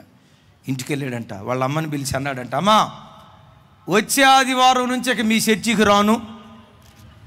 వాళ్ళమ్మకి అర్థం కాక మీ చర్చి అంటున్నావేంట్రా, నా చర్చి నీ చర్చి మన ఇద్దరితో ఒకటే కదా అంటే, వాడు అంటాడంట అది ఒకప్పుడు. ఎట్లా అంటాడంట, అది ఒకప్పుడు. మరి ఇప్పుడు ఏమైందిరా, పాస్టర్ గారికి నా గుండీ జోలి ఎందుకంట? గుండీలు పెట్టుకోవాలని బైబిల్లో ఎక్కడైనా రాసి ఉందా? యేసురత్నం గారు మీ బైబిల్లో ఏమైనా ఉందా? లేదు కదా. అంటే పరంజ్యోతి గారు మీ బైబిల్లో వాడు అడుగుతాడంట, ఈ మాట బైబిల్లో రెఫరెన్స్ ఎక్కడ ఉందో చూపించమని. అయినా నా జుట్టు జోలి అయ్యగారికి ఎందుకంట, నాకు లేనిది అయ్యగారికి ఎందుకంట ఆ మంట? నేను వచ్చే ఆదివారం నుంచి మీ చర్చికి రానన్నాడు. రే పిచ్చోడా కూర్చో, మమ్మీ క్రైస్తవ యవన బిడ్డలో నా ఒక్కడు జుట్టే నా ఎట్టుంది? పలానా చర్చికి మా క్లాస్మేట్ వెళ్తాడు, అప్పుడప్పుడు మన ఇంటికి వస్తాడు కదా. నా జుట్టు 2 అంగుళాలే, వాడు జుట్టు 3 అంగుళాలు, ఇంకొకటి జుట్టు 5 అంగుళాలు. వాడు నడుచుకుంటా వెళ్తా ఉంటే కోడి పుంజు జుట్టు ఇట్లా ఊగినట్లుగా వాడు జుట్టు ఊగుతుంది, నా జుట్టు ఊగుతుందా? నేను కొంచెమే పెట్టుకున్నా. ఆ పాస్టర్ గారికి లేనిది మన పాస్టర్ గారికి ఎందుకంట? కూర్చోబెట్టే తల్లి చెప్పిందట, రై మన కాపరి ఎవరో తెలుసా? మందిరానికి వచ్చే బిడ్డలు గుండి వస్త్రధారణ ఎట్లా ఉంటుందో వస్త్రధారణ మీద కూడా మనసు పెట్టిన బాధ్యత కలిగిన కాపరిరా, బాధ్యత కలిగిన కాపరి. వీడు ఎట్లా ఉంటే మనకెందుకో? వీడిని గద్దిస్తే మన సంఘం మానేస్తాడేమో, వీళ్ళ కుటుంబం మన సంఘం మానేస్తుందేమో, వీళ్ళు మన సంఘం మానేస్తే మనకు రావాల్సిన పూర్తి చేయండి, ఖాళీ ఫిల్ ఇన్ ద బ్లాంక్స్. మాకు రావాల్సిన దశం భాగాలు పాయే, మాకు రావాల్సిన కానుకలు పాయే. అందుకని కొంతమంది మా చర్చిలో మేము ఎవరిని ఏమనమండి 2 చెంబులు పెట్టుకున్నా 3 చెంబులు పెట్టుకున్నా ఏమనమండి, ద్రాక్షారసం పుచ్చుకున్నా ఏమనమండి. ఇంకా అవసరమైతే మా కమిటీ ప్రెసిడెంట్గా పెడతామండి, ట్రెజరర్గా పెడతామండి, కోయర్గా పెడతామండి. ప్రభు బిడ్డలారా, కొన్ని చోట్ల కొన్ని మందిరాలు, కొన్ని చోట్ల ఈ ఆర్గనైజేషన్ కమిటీలో జీవము కలిగిన దేవుని మందిరాలు త్రాగుబోతుల నిలయాలుగా మారిపోయాయి, అక్రమస్తుల నిలయాలుగా మారిపోయాయి. ఆ తల్లి చెప్తుంది, రే దేవుడు మనకిచ్చిన కాపరి బాధ్యత కలిగినోడ్రా, అలాంటి కాపరి దేవుడు మనకి ఇవ్వటం ఇది దేవుడు మనకిచ్చిన భాగ్యం. కొన్ని మాటలు చెప్పి ఇలాంటి బాధ్యత కలిగిన కాపరుల దగ్గర ఇలాంటి కంచెగల తోటలో మనం బ్రతకటం ఇది దేవుడు మనకిచ్చిన భాగ్యరా, భాగ్యరా. ఎంతసేపు విన్న తర్వాత ఆడు ముగింపులో అన్నాడంటండి పరంజ్యోతి గారు, మమ్మే అంతేనంటావా అన్నాడంట. అంతకుమించి ఏముందరా, ఇదే వాస్తవం రా అందంట. ఇక మొత్తానికి తర్వాత ఆదివారం అండి నా మనసు వీడు వచ్చాడా లేదా వాడి కోసమే ఎతుకుతా ఉంది. మొత్తానికి వచ్చాడు. అద్భుతం ఏంటంటే శుభ్రంగా ఈసారి పైదాకా చూడండి, ఈ గుండియే కాదు, ఈ గుండి కూడా పెట్టుకున్నాడు, గుండి పెట్టుకున్నాడు. కానీ నేను వాడు జుట్టు చూద్దాం అనుకున్నా. ఈసారి ఎట్లుందో తెలుసా, పూర్తిగా బోడుగుండు. నాకు భయం వేసింది, మళ్ళీ ఇదొక ఫ్యాషన్ ఏమో, వీడు జుట్టు చూలు వెళ్తేనే కదా వీడు కోపంగా చూసింది, వీడు కావాలని ఇప్పుడు ఇట్లా వచ్చినట్టున్నాడని చెప్పి ఇక వాడిని ఏం అనకూడదని చెప్పి ప్రార్థన చేయించుకోవడానికి వచ్చినప్పుడు వాడి గుండు వైపు అట్టా చూస్తా, ఆడి తల మీద చేయి పెట్టబోతా ఉంటే ఆడు నా వైపు చూసి అంటాడు, అన్నో ఇది ఫ్యాషన్ కాదన్నా అన్నాడు. మరి ఫ్యాషన్ కాకపోతే ఏంట్రా అన్న. వాడు అంటాడు, అది పోవాలంటే ఇదొక్కటే మార్గం అన్నా అన్నాడు. నాకు అర్థం కాక, ఒరే అది పోవాలంటే ఇదొకటే మార్గం అన్నావు, ఏది పోవాలి ఏది మార్గం రా అన్న మన ఉడత ఫ్యాషన్ ఉందిగా, ఉడత ఫ్యాషను, అది పోవాలంటే ఒకే ఒక్క మార్గం, నేనే మార్గం, నేనే సత్యం, నేనే జీవం. ఏంట్రా మార్గం అంటే బోడుగుండు మార్గం తప్ప ఇంకొకటి లేదన్నా, అందుకని బోడుగుండు చేసుకున్నానన్నా అంటాడు. అన్నో ఇది ఫ్యాషన్ కాదన్నా. నేను అన్నా, రే ఆ రోజు ఆదివారం నేను కోపంతో మాట్లాడినప్పుడు నీకేమనిపించలేదా అన్న. అటు నా చేయి పెట్టుకుని అంటాడు, అప్పుడు నాకు అనిపించింది కానీ అన్నా, మా అమ్మ చెప్పిన మాటలు విన్న తర్వాత మీలాంటి కాపరిని మేము కలిగి ఉండటం దేవుడు మాకు ఇచ్చిన భాగ్యమని మా హృదయపూర్వకంగా నమ్ముతున్నాం. క్రైస్తవ జనమా, మనం లోకంలో బ్రతికిన యేసయ్య కొరకు లోక సంబంధులుగా మనం బ్రతకుందుముగాక. మన వస్త్రధారణ వేషధారణ ఆయన మహిమ కొరకు మన వస్త్రధారణ కూడా ఆయనను ప్రకటించేటట్లుగా ఉండునుగాక. చప్పట్లు కొడుతూ ప్రభు వారికి స్తోత్రాలు చెప్దాం. ఆఖరి క్షణానికి వచ్చాను. అద్భుతం చూడండి. అంతకు మునుపు ఈ ప్రవక్తలు చూడండి గోనె పట్ట ధరించేవాడు. అక్కడ రాసి ఉంటుంది. తర్వాత చూడండి, ఈ కాలంలో చాలామంది పెద్ద పాస్టర్ గారు అని పిలవాలంటే ఆ పాస్టర్ గారు సూటుకు కోటుకు బూటుకు తగ్గకూడదు. ఎంత కాస్ట్లీ కారులో వస్తే అంత గౌరవం ఇస్తున్నారు విశ్వాసులు. నేను తెలుగులోనే చెప్పినట్టున్నాను ఈ మాట. అన్న ఇంగ్లీష్లో ట్రాన్స్లేట్ చేస్తారా? వెళ్ళి పాస్టర్ గారు సైకిల్ మీద వచ్చారనుకోండి, నీకేదైనా బాగకపోతే నీ ఇంటి చుట్టూతో తిరిగి, అయ్యో ఈ అక్కకు బాగాలేదట, అయ్యో వీళ్ళ పిల్లలు హాస్పిటల్లో ఉన్నారట, ప్రభా బ్రతికించాయని సైకిల్ మీద నీ ఇంటికి వచ్చి నీ ఇంటి చుట్టూతో తిరుగుతూ కడుపు చంపుకొని ఉపవాసం ఉండే ప్రార్థన చేసే పాస్టర్ గారులు మీ స్థానిక సేవకులు ఉంటారే, వాళ్ళకి ఇచ్చేటప్పుడు మాత్రం ఇందాక అయ్యగారు పరంజ్యోతి గారు చెప్పారు కదా, పర్సులో ఉన్న వాటన్నిటిలో లీస్ట్ ఏది లీస్టు? 5 రూపాయల కాయిన్. గవర్నమెంట్ వాళ్ళు అది బ్యాన్ చేశారు, పాస్టర్ గారులు బతికిపోయారు. 5 రూపాయల కాయిన్ ఉందండి. అదే టీవీలో ఎవరైనా పాస్టర్ గారు మీకేమైనా ప్రార్థన అవసరతలు ఉంటే మాకు తెలియచేయండి, ఏదో సూటు కోటు అంటే దైవజనుడు సూట్ వేసుకోకూడదని కాదండోయ్, వస్త్రధారణ. నేను దాని గురించి చెప్పట్లా, కానీ ప్రజలు ఏంటంటే ఒక 10,000 మంది ఉంటే గొప్ప సేవకుడు అంటున్నారు. 10 మంది కలిగిన నమ్మకమైన సేవకుడేమో దేవుడు ఆయన ఆశీర్వదించలేదండి ఎట్లా ఇచ్చేస్తున్నారు. బిడ్లరా, సరుకును చూసి లెక్కించొద్దు, క్వాంటిటీని చూసి ఒక వ్యక్తిని పరిగణించొద్దు. క్రైస్తవుడు ఎప్పుడు క్వాంటిటీని చూడకూడదు, క్వాలిటీని చూసేవాడై ఉండాలి. ఇప్పుడు ఆ టీవీలో పాస్టర్ గారు కనపడుతుంది, మీకేమైనా ప్రార్థన అవసరం ఉంటే మాకు తప్పకుండా రాయండి, మీ కొరకు మానక ప్రార్థన చేస్తామని టీవీలో చెప్తారు. ఈ అమాయకపు గొర్రెలను నమ్మి వాళ్ళందరికి ఉత్తరాలు రాస్తారు. రోజుకు ఒక 2,000 3,000 ఉత్తరాలు వస్తాయి. ఈ 2,000 3,000 ఉత్తరాలు పాస్టర్ గారు ఏం చేస్తారో తెలుసా? ఆ ఉత్తరాలన్నీ ముందేసుకొని ఆ ఉత్తరాల మీద చెయ్యేసి, ప్రభా ఈ ఉత్తరాల్లో ఏముందో మీకు తెలుసు, అయినా మీకు తెలియంది ఏముందో ప్రభా? సముద్రంలో ఏముందో మీకు తెలుసు, పాతాళంలో ఏముందో మీకు తెలుసు, నరుని హృదయంలో ఏముందో మీకు తెలుసు. ఇన్ని తెలిసిన మీకు ఈ ఉత్తరాల్లో ఏముందో మీకు తెలియకుండా ఉంటుందా ప్రభా? యేసునామములో అడుగుతున్నాను తండ్రి, ఆమెను అన్నారా మీరు కూడా? ఒక 1/2 నిమిషం ప్రార్థన. బాగుపడ్డారనుకోండి, వెంటనే ఆ టీవీ స్పీకర్కి ఏం చేస్తారో తెలుసా? వెంటనే ఆ దైవ సేవకుడికి 3 టీవీ ప్రోగ్రాములు స్పాన్సర్. ఎంత? 75,000. 1/2 నిమిషం ప్రార్థనకి 75,000. కడుపు చంపుకొని రోజుల తరబడి నీ కొరకు ఏడ్చిన సేవకుడికి 5 రూపాయలు.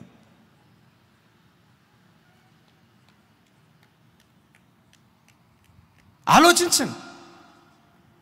ఎస్, ఓ దైవజనుడిగా నేను చెప్తున్నాను, అమెరికా నుంచి ఆస్ట్రేలియా వరకు మా సువార్త భారం తెలిసిన అనేక మంది బిడ్డలు కొన్ని లక్షల రూపాయల కానుక మాకు పంపిస్తారు. మేము ఎవరికైనా ఒకటే చెప్తాం, 10వ భాగం మీ స్థానిక సేవకుడికి మాత్రమే చెందాలి. స్థానిక సేవకుని ఆ మందిరంలోనే, దేవుని ధనాగారంలోనే నీ దశాంశం వెళ్ళాలి, కానీ దశాంశం స్థానిక సంఘానికి తప్ప. ప్రభు బిడ్డలారా, జ్ఞాపకం చేస్తాను, దైవజనుడిని ఎప్పుడు వచ్చే వాహనం మీద పెట్టి వాహనం చూసి, ఓహో రోల్స్ రాయల్ ఏం కారండి ఇది. మా ఊర్లో ఒక సామెత ఉంది, ఏమనుకోవద్దు, అవేవో చూసి పేటలేస్తారంట. మీకు తెలియదు అనుకుంటా, ఇది ఎట్లాగే మర్మంగా ఉండును గాక. ఈ మర్మపు వివరణ తెలియాలంటే ప్రార్థన అయిపోయిన తర్వాత చెప్తా. ఏటినో చూసి పెట్టలేస్తారంట. కారులో వచ్చిన పాస్టర్ గారు, గొప్ప పాస్టర్ గారు, నీ కొరకు కడుపు చంపుకొని సైకిల్ మీద తిరుగుతా గ్రామాల్లో నశించిపోతున్న ఆత్మల కొరకు భారభరితమైన మనసుతో సేవ చేస్తున్న సేవకుడంటే, జనమా, దైవజనుడు ఎప్పుడు గోనె పట్ట కట్టుకోవాలి అంటే ఆ మాటకున్న అర్థం ఏంటో తెలుసా? ఏ దైవజనుడు కూడా ఖరీదైన వస్త్రాలు ధరించిన వాడై ఉండకూడదు. తన వస్త్రధారణలో కూడా ఒక సాధుత్వం, ఒక దీనత్వం, ఒక తగ్గింపు, నేల మట్టుకు తగ్గించుకొని. ఎందుకు పౌలు గారు అంటాడు కదా, తిమోతి మిగుల వెలగల వస్త్రాలు నువ్వు ధరించొద్దు, ఇది సంఘానికి నువ్వు చెప్పు. ఓ దైవ సేవకుడు చెప్తున్నాడు, అవర్ గాడ్ రిచ్ గాడ్. గట్టిగా చెప్పండి, కొంచెం గట్టిగా. Hour God rich God. కాబట్టి నా డ్రెస్ కూడా రిచ్గానే ఉంటుంది, నా ప్యాంటు కూడా రిచ్గానే ఉంటుంది. ఇట్లా ఎగురుతున్నాడు. నా ప్యాంటు కూడా రిచ్గానే ఉంటుంది, నా బూట్లు కూడా రిచ్గానే ఉంటాయి. రిచ్ రిచ్ అని చెప్తా. నా కోటుకుండే ఒక్కొక్క గుండి 5,000 రూపాయలు. మొత్తం 8 గుండీలు ఉన్నాయి. గుండీలే 40,000. మరి కోటు ఆకాశానికి అంటిపోయింది. దైవజనుడా, నేను అడుగుతాను, నీ కోటే 1,00,000 రూపాయలు ఉంటే రైట్ వేసుకున్నావు, ఆ డబ్బు ఎవరిది? ఆ డబ్బు ఎక్కడి నుంచి వచ్చింది? 2 లక్షల రూపాయలు ఖరీదైన బట్టలు వేసుకున్నావు, మంచిదే. ఆ 2 లక్షల డబ్బు ఎక్కడి నుంచి వచ్చింది? విశ్వాసుల రక్తమది, విశ్వాసుల రక్తమది. విశ్వాసుల రక్తంతో విలాసాలు అనుభవించడం కాదు సేవకుడు చేయాల్సింది. విశ్వాసుల రక్తంతో సుఖభోగాలు అనుభవించడం కాదు సేవకుడు చేయాల్సింది. విశ్వాసులు ఇచ్చిన డబ్బును దేవుని రాజ్య వ్యాప్తి కొరకు సేవకుడు వెదజల్లేటువంటి వాడై ఉండాలి, వెదజల్లేటువంటి వాడై ఉండాలి, వెదజల్లేటువంటి వాడై ఉండాలి. యేసయ్యకు మహిమ కలుగును గాక. ప్రతి సేవకుడు గోనెపట్టును ధరించాలి. గోనెపట్టు అంటే ఇంకొక మాట, ఎప్పుడు కన్నీటి ప్రార్థన, ప్రార్థన, ప్రార్థన, ప్రార్థన, ప్రార్థన. నేను ముగింపులోకి వెళ్తాను. 10:30కే ముగిస్తాం అనుకున్నాను. జస్ట్ ఒక 5 నిమిషాలు అంతే. ఏ సంఘంలో ప్రార్థనలు అధికంగా జరుగుతాయో, ప్రార్థనా ధూపం ఏ సంఘంలో నుంచి ఆకాశం మందలి దేవుని యొద్దకు వెళ్తుందో, ఆ సంఘం మీదకి దేవుడు తన మహిమను కుమ్మరించడం ప్రారంభిస్తాడు. ఆ సంఘాల మీదకి, ఆ వ్యక్తుల మీదకి దేవుడు తన మహిమను కుమ్మరించడం ప్రారంభిస్తాడు. ఒక భక్తుడు అంటాడు, a prayerful full feet, a powerful full feet, a prayerful ministry, a powerful ministry, a prayerful family, a powerful family. ఈరోజు మేము ఇక్కడికి వచ్చాం. ఇది మా బలంతో జరుగుతుంది కాదు. మొదట దేవుని కృప అయితే, దేవుడు మాకు ఇచ్చిన సంఘ బిడ్డలు పగలనక రాత్రనక మందిరానికి వచ్చి దేవా రాత్రులు ప్రార్థనా ధూపం వేస్తూ ఉంటారు. తమ్ముడు, ఆ వీడియో ఉందా? దేవా రాత్రులు మా మందిరంలో ప్రార్థనా ధూపం వేస్తారు. కుటుంబాలుగా కూడి వచ్చి ఉదయం 10 నుంచి 1 గంట వరకు, సాయంకాలం 7 గంటల నుంచి 10 గంటల వరకు అనేక మంది బిడ్డలు ప్రతిరోజు సోమవారం నుంచి శుక్రవారం వరకు రోజుకొచ్చి 50 మంది, 60 మంది, 70 మంది, 30 మంది, రోజుకొచ్చి 70, 50, 60 మంది ఒకే స్థలంలో మందిరంలో మోకరించి దేవుని సన్నిధిలో ప్రార్థన చేస్తూ ఉంటే, ఆ ప్రార్థనా ధూపం పరలోకమందలి దేవుని సన్నిధికి వెళ్తూ ఉంటే, ఆ ప్రార్థనా ఫలమే ఈ మహిమ కలిగినటువంటి కూడిక. ఆ ప్రార్థనా ఫలమే ఈ మహిమ కలిగిన కూడిక. వాస్తవంగా ఈ ప్రాంతంలో అడుగుపెట్టేటప్పుడు పరంజ్యోతి గారికి తెలుసు, ప్రత్యేకంగా నా ప్రియులు హనుమంతరావు గారికి తెలుసు, కొంచెం భయంతో వచ్చాం, కలవరంతో వచ్చాం. దేవుని కృప, మీ అందరి సహకారం ద్వారా విజయోత్సవంతో గంతులు వేసుకుంటూ వెళ్ళటానికి దేవుడు కృప చూపిస్తున్నాడు. ఇన్ని లక్షల రూపాయలు ఖర్చు పెట్టామన్న భారం, ఇన్ని లక్షల రూపాయలు ఖర్చు అయిపోయిన ఆలోచన మా మనసులో లేదు. కానీ ప్రభా, ఇన్ని వేల మందికి వాక్యం ప్రకటించే భాగ్యం మాకు ఇచ్చావు.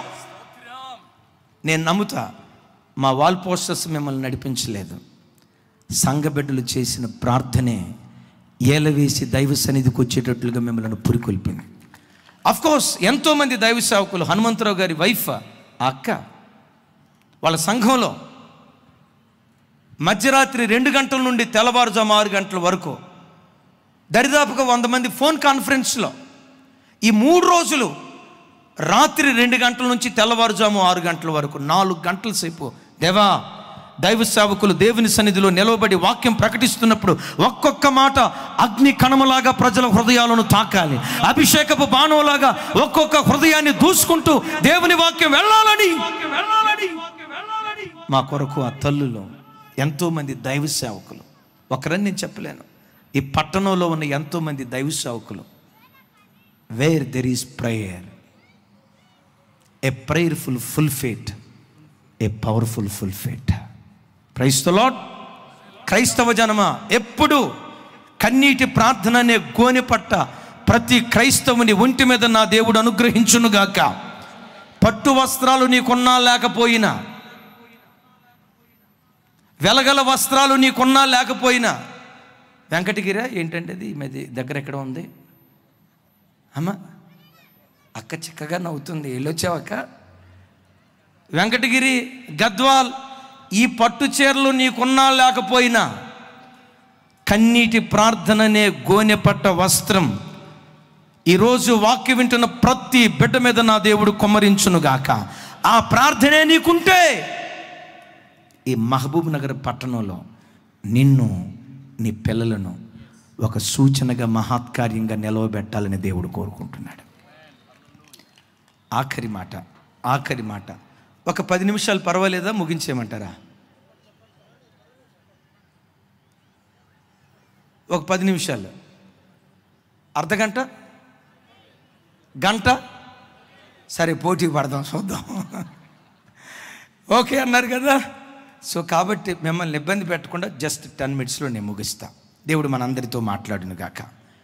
యెషయా కుటుంబాన్ని దేవుడు ఆ రీతిగా నిలవబెట్టడానికి నంబర్ 1, ఎంట గెలిచి చెప్పాలి. మరి ఎంట గెలిచి, మీరు చెప్పకపోతే 1 గంట అయిపోద్ది, మీ ఇష్టం. ఎంట గెలిచి, ఇది బాగా పనిచేసినట్టుంది.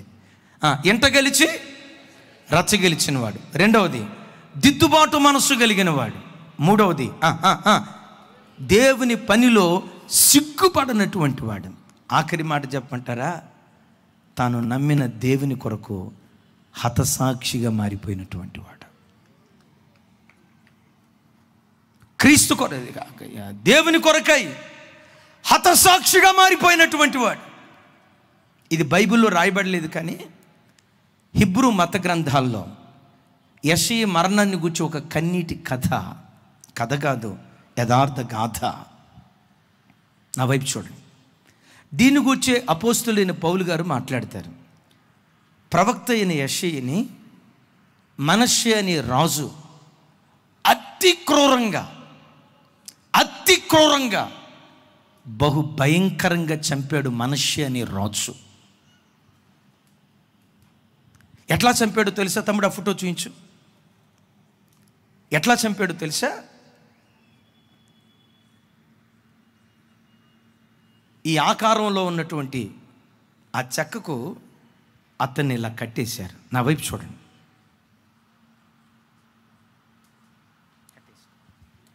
కట్టేశారు. కట్టి ఈ క్రింద భాగం నుంచి రంపం, ఏ రంపమో తెలుసా? బైబిల్లో రాయబడి ఉంటుంది, చెక్క రంపం. ఇనుముతో చేయబడిన రంపం అయితే కోసే కొద్దీ త్వరగా కోసుకుంటూ వెళ్ళిపోద్ది. కానీ ఈ ప్రవక్తను చంపింది ఎలాగో తెలుసా? చెక్క రంపాన్ని తయారు చేసి కాళ్ళను చేతులను ఇట్లా తాళ్లతో బిగించి ఆ మధ్యలో చెక్క కర్ర పెట్టి, చూడండి, ఆ మధ్యలో చెక్క రంపాన్ని పెట్టి ఇలా శరీరాన్ని నురిపిడి చేస్తూ ఉంటే అది తెగక, ఆ నురిపిడితో ఆ కర్ర చర్మం నరకవేతను అనుభవిస్తూ కొన్ని గంటల సేపు చిత్రవద చేస్తూ ఆ రంపంతో కోస్తూ ఉంటే బైబిల్లో పౌలు గారు అంటాడు, అతి శ్రేష్టమైన పునరుద్ధానము పొందాలని, వారు ప్రకటించిన వాక్యానికి సాక్షులుగా బ్రతకాలని క్రీస్తు పని కొరకు ప్రాణం పోగొట్టుకున్నారు. కానీ క్రీస్తు పాత నిబంధనలు కాదు కదా, దేవుని పని కొరకు ప్రాణం పోగొట్టుకోవటానికి ఇష్టపడ్డారు. కానీ ప్రాణం కొరకు దేవుని పోగొట్టుకోవటానికి వాళ్ళు ఇష్టపడలేదు. నా ప్రభు బిడ్డలారా, ఒక దైవజనుడు కానీ, యేసుక్రీస్తుని ఆరాధించే ఒక క్రైస్తవుడు కానీ, యేసుక్రీస్తు కొరకు, యేసుక్రీస్తు పని కొరకు, యేసుక్రీస్తు రాజ్యవ్యాప్తి కొరకు నా ప్రాణం పోగొట్టుకోవటానికి కూడా సిద్ధమే. నా ఆరోగ్యం కంటే, నా బలం కంటే, నా సుఖ సౌఖ్యాల కంటే, నా భార్య పిల్లల కంటే, నా కుటుంబం కంటే, నా రక్త సంబంధికుల కంటే, చివరికి నా ప్రాణం కంటే నా యేసుని ఎక్కువగా ప్రేమిస్తానని యేసయ్య పని కొరకు ఎవడు ప్రాణం పెడతాడో వాని ప్రాణానికి ప్రతిగా ఆత్మలను దేవుడు అప్పగించడం ప్రారంభిస్తాడు. నా మాట మీకు అర్థమవుతుందా? ప్రాణానికి ప్రతిగా. చూడండి, మన తెలుగు రాష్ట్రాల్లో క్రైస్తవ్యం విస్తరించడానికి మిషనరీల త్యాగం, ఒక్కొక్క మిషనరీ చరిత్ర చదివితే అయ్యా గుండె పగిలిపోద్ది.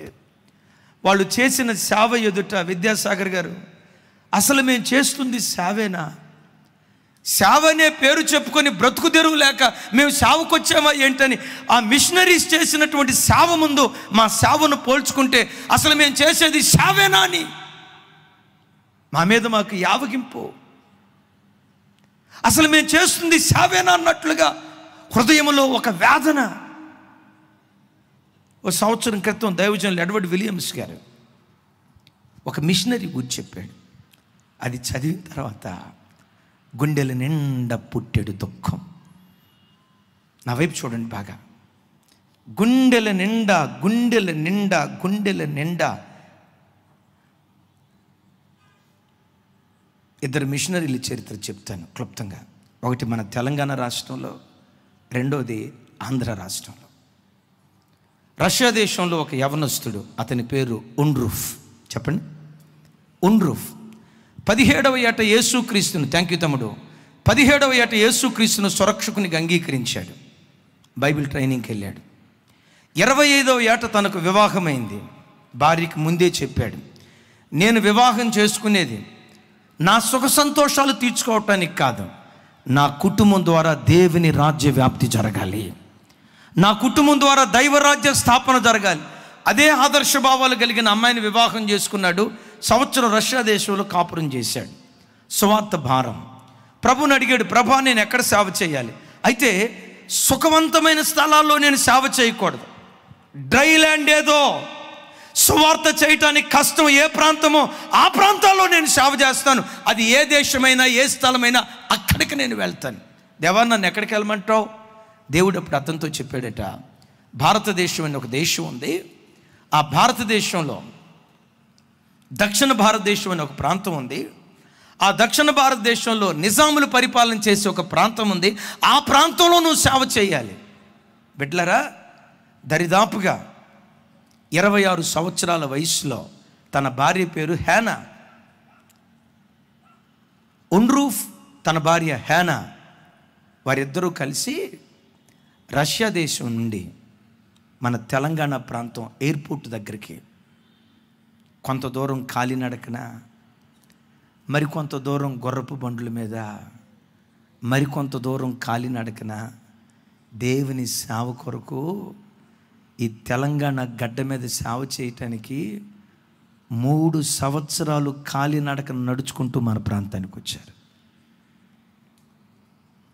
సేవకులుగా నేను చాలాసార్లు, ప్రభా నాకు కారు లేదే, ప్రభా నాకు 2 వీలర్ లేదే, ప్రభా నాకు ఆ వాహనం లేదే, ఈ వాహనం లేదేనని లేని దాన్ని గురించి ఆలోచిస్తా కృంగిపోతున్న పరిస్థితులు.